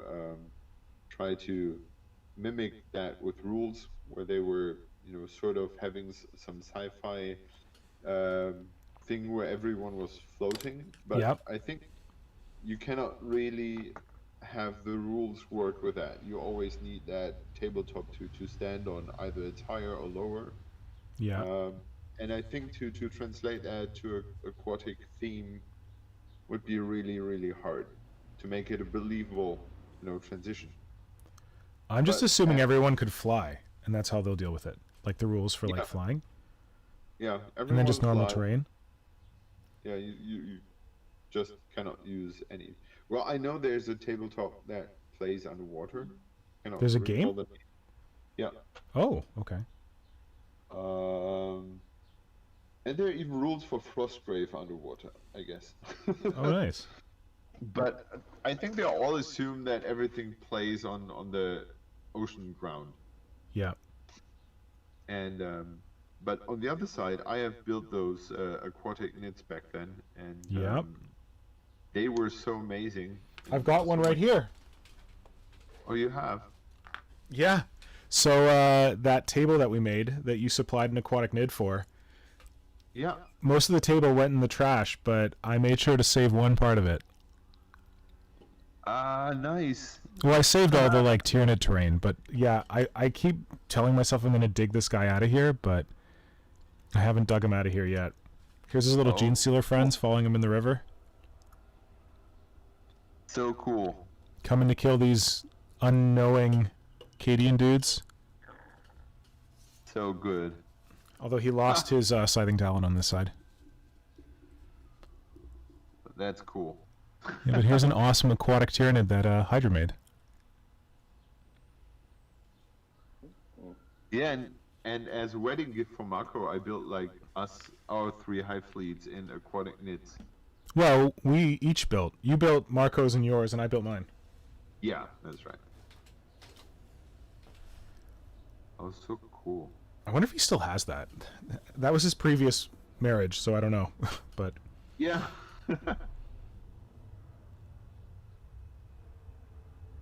Yeah. Now he's gone. We can ask him next week. Yep. But I wonder if he still has that. Hopefully he still has it. Let's better hope for him. I think I remember we were talking about 3D tabletop gaming. I remember somewhere that there was, I don't know if it was the old Aeronauticus they had years ago, or it was something else, but I remember seeing like a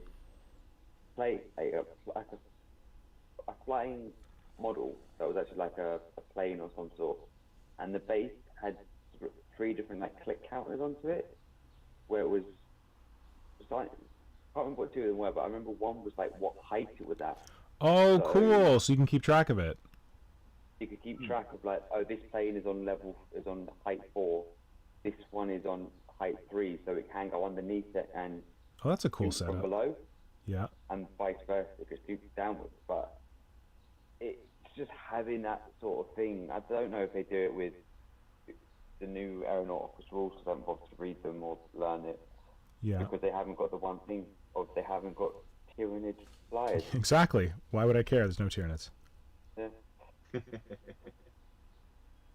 think it's one of the ideas of it. And yeah, that's a really good way to handle it. It's like a wound counter, but it counts your height. Yeah. Guys just made a good point though. Marco's not going to be around next week. Oh no, you're right. We'll have to ask him about his wedding thing later. That's right. Castle, can you remember when Marco's next here for us?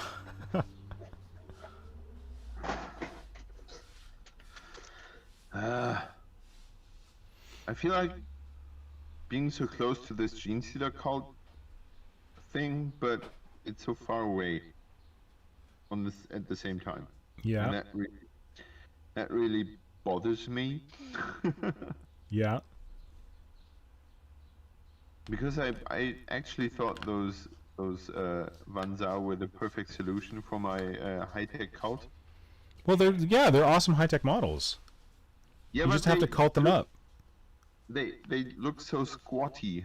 They have so short legs, and they have like. So you know what you wide do? hips. You replace their legs with the bottom of the Delac models. Yeah, and then we're back to just slapping a coat on everything, and then You're it's. right. You're right. I don't know. Yeah, there's got to be a solution because I also agree that their squatty legs I do not enjoy, but I like everything else about them. Maybe you got a little conversion project ahead of you. Got to recut those legs, make them taller. Yeah. I mean, you don't want to play with anything straight out of the box, right? Well, I honestly figured that I would do these cultists with some good old kit bashing and not cutting every angle and every ankle, because they with Tyranids you have easy cut lines where you cut and then you can easily repose everything. Yep. With those things, there's so much, this is bend and this is bend and here's some bending and that doesn't really work proper, but it's bent anyway. Well, maybe find better legs that aren't just the trench coats. I don't it's a solution that I'm really eager to hear you find, because I also love those models, but I hate how squatty they are. Yeah, I think if the hip wasn't so wide, I don't know why they did it that way. Yeah. They can do it different. They can do it better, and they decided to keep it that way, and I don't understand why. They decided to do it worse? Yeah. Isn't there any other high-techy faction? Kasserkin.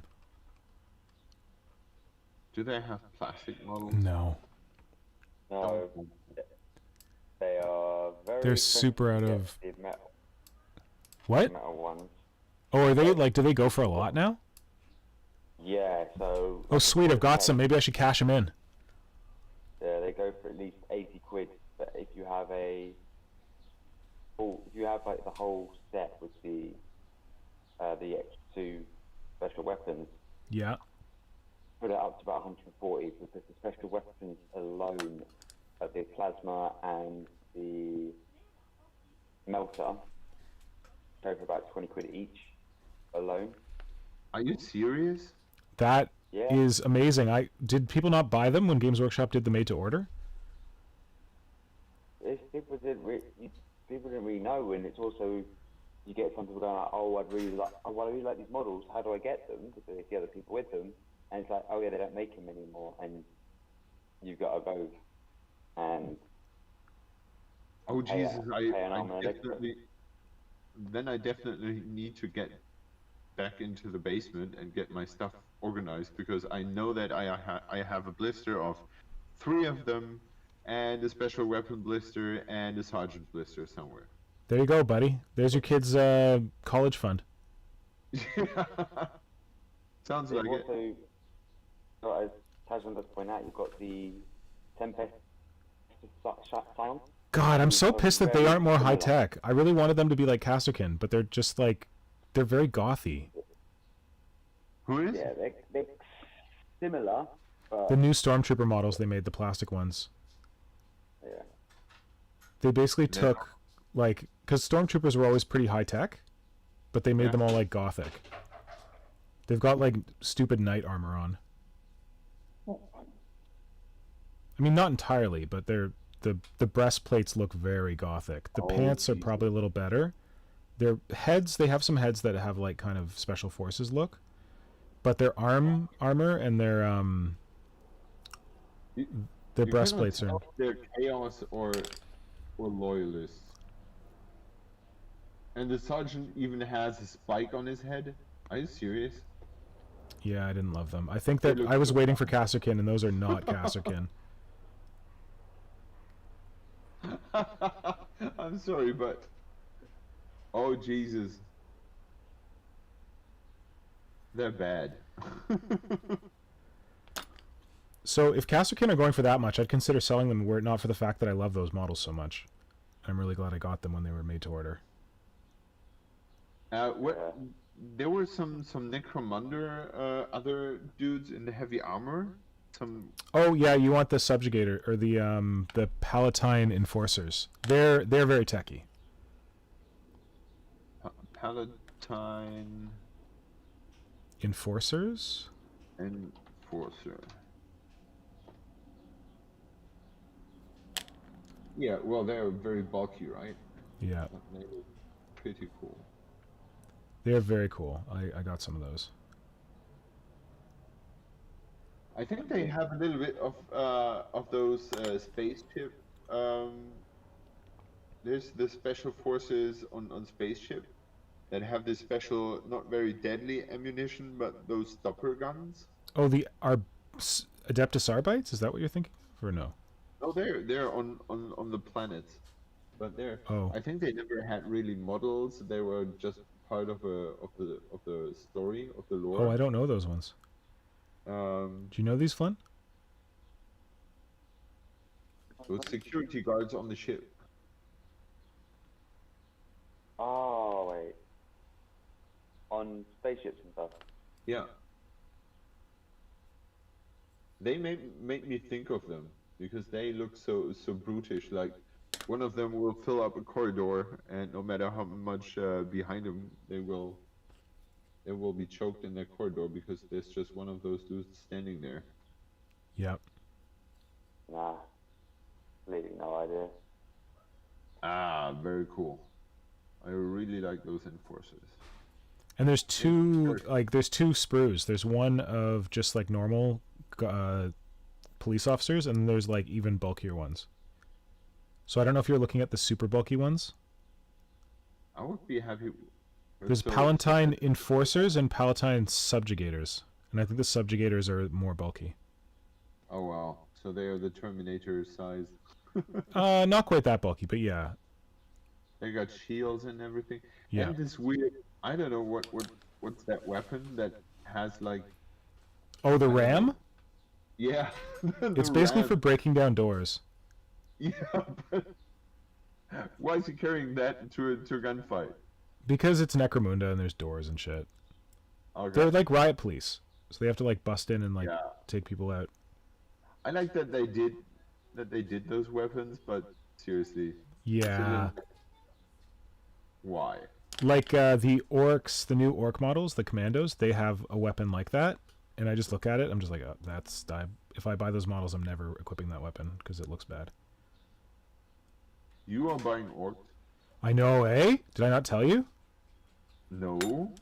I think I said recently. I don't know if it was when I was talking to oh god, I don't know if it was when I was talking to Grim and Gribbly or if it was like on a stream, but I said like, oh yeah, orcs have never done anything for me. I'm not interested in orcs, except blood axes. Like I've always had this thing for like commando orcs, and that whole squad of commando orcs. I'm like, god damn it.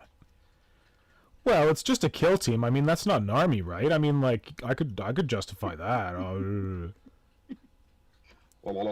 I think it's because orc proportions have always been so screwed up. And now they're getting kind of better with Beast Nagas and the Commando dudes, but the new boys do not inspire me at all. Like they're just normal orcs that they've shown, because they still look like they've got the broken, weird, old proportions. But yeah, the Commandos are doing it for me. Cool. It's dangerous. Yeah, it is. Well, I have to admit that I've recently been hunting bits and things secondhand. Yeah. But with those Palanite enforcers, there's no luck. No luck secondhand? Yeah. I should send you some. I have some, and I'm not using them yet, so I should just give you some.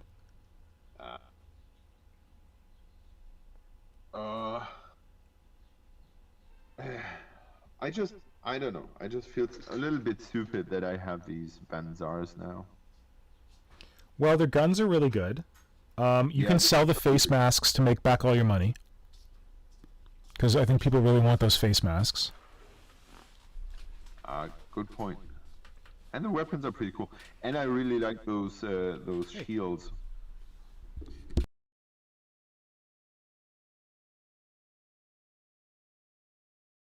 Are you gone? Am I alone? Sorry guys. I got to I didn't realize how late it is. I got to get going soon.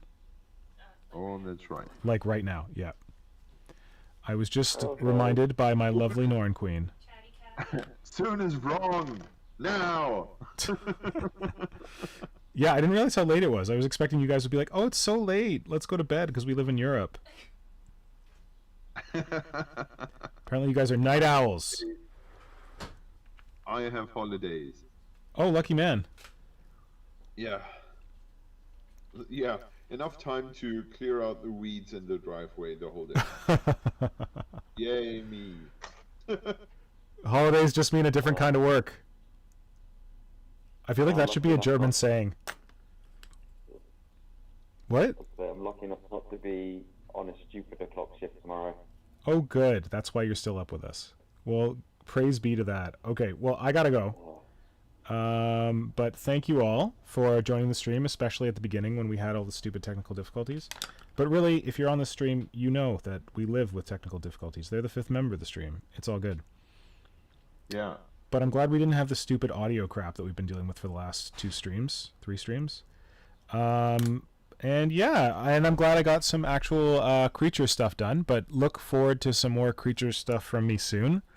I haven't been posting any grid posts on Instagram because I was waiting to finish a very big project, and I might be able to post something soon.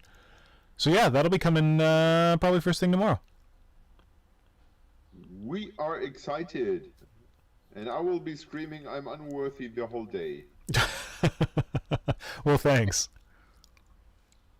But yeah, thanks for joining the stream, Flynn and Hydra and Marco as well, even though he's gone to bed. And all of you in the chat, we really appreciate it. Yes. Oh man, Bargase has been posting more fluff I gotta read. Yeah. Oh, damn it. Huh? It's just one continuous thing of that. No, I can't read that at this late. Okay. I'm gonna go. But thank you all so much. Have a good evening, have a good weekend. And we'll do this again next week. Good night. Yeah. Good night. Good night. Bye. Bye. Okay. Bye-bye. I will. Once it catches up, I will end the stream. Come on, stream. Catch up. Oh, I can't tell when I was going to signal with the bit, but I'm playing with it stupidly. Come on, start waving. Whoa, how far behind is our stream? A bit today. Huh? I've been behind like about a different point, 10 seconds. 15, but I think my thing jumped back, but I think we're being quite a bit delayed today. Because I started waving this bit around to show myself when I was supposed to say goodbye, but I wonder if it was not that far behind and I missed it, and now we're just chatting on the end of the stream. I'm going to end the stream. Yeah. And hopefully it doesn't end at an inopportune time. Oh, there we go. There we go. Okay, I'm ending it. Oh, wow. It was like 20 to 30 seconds behind.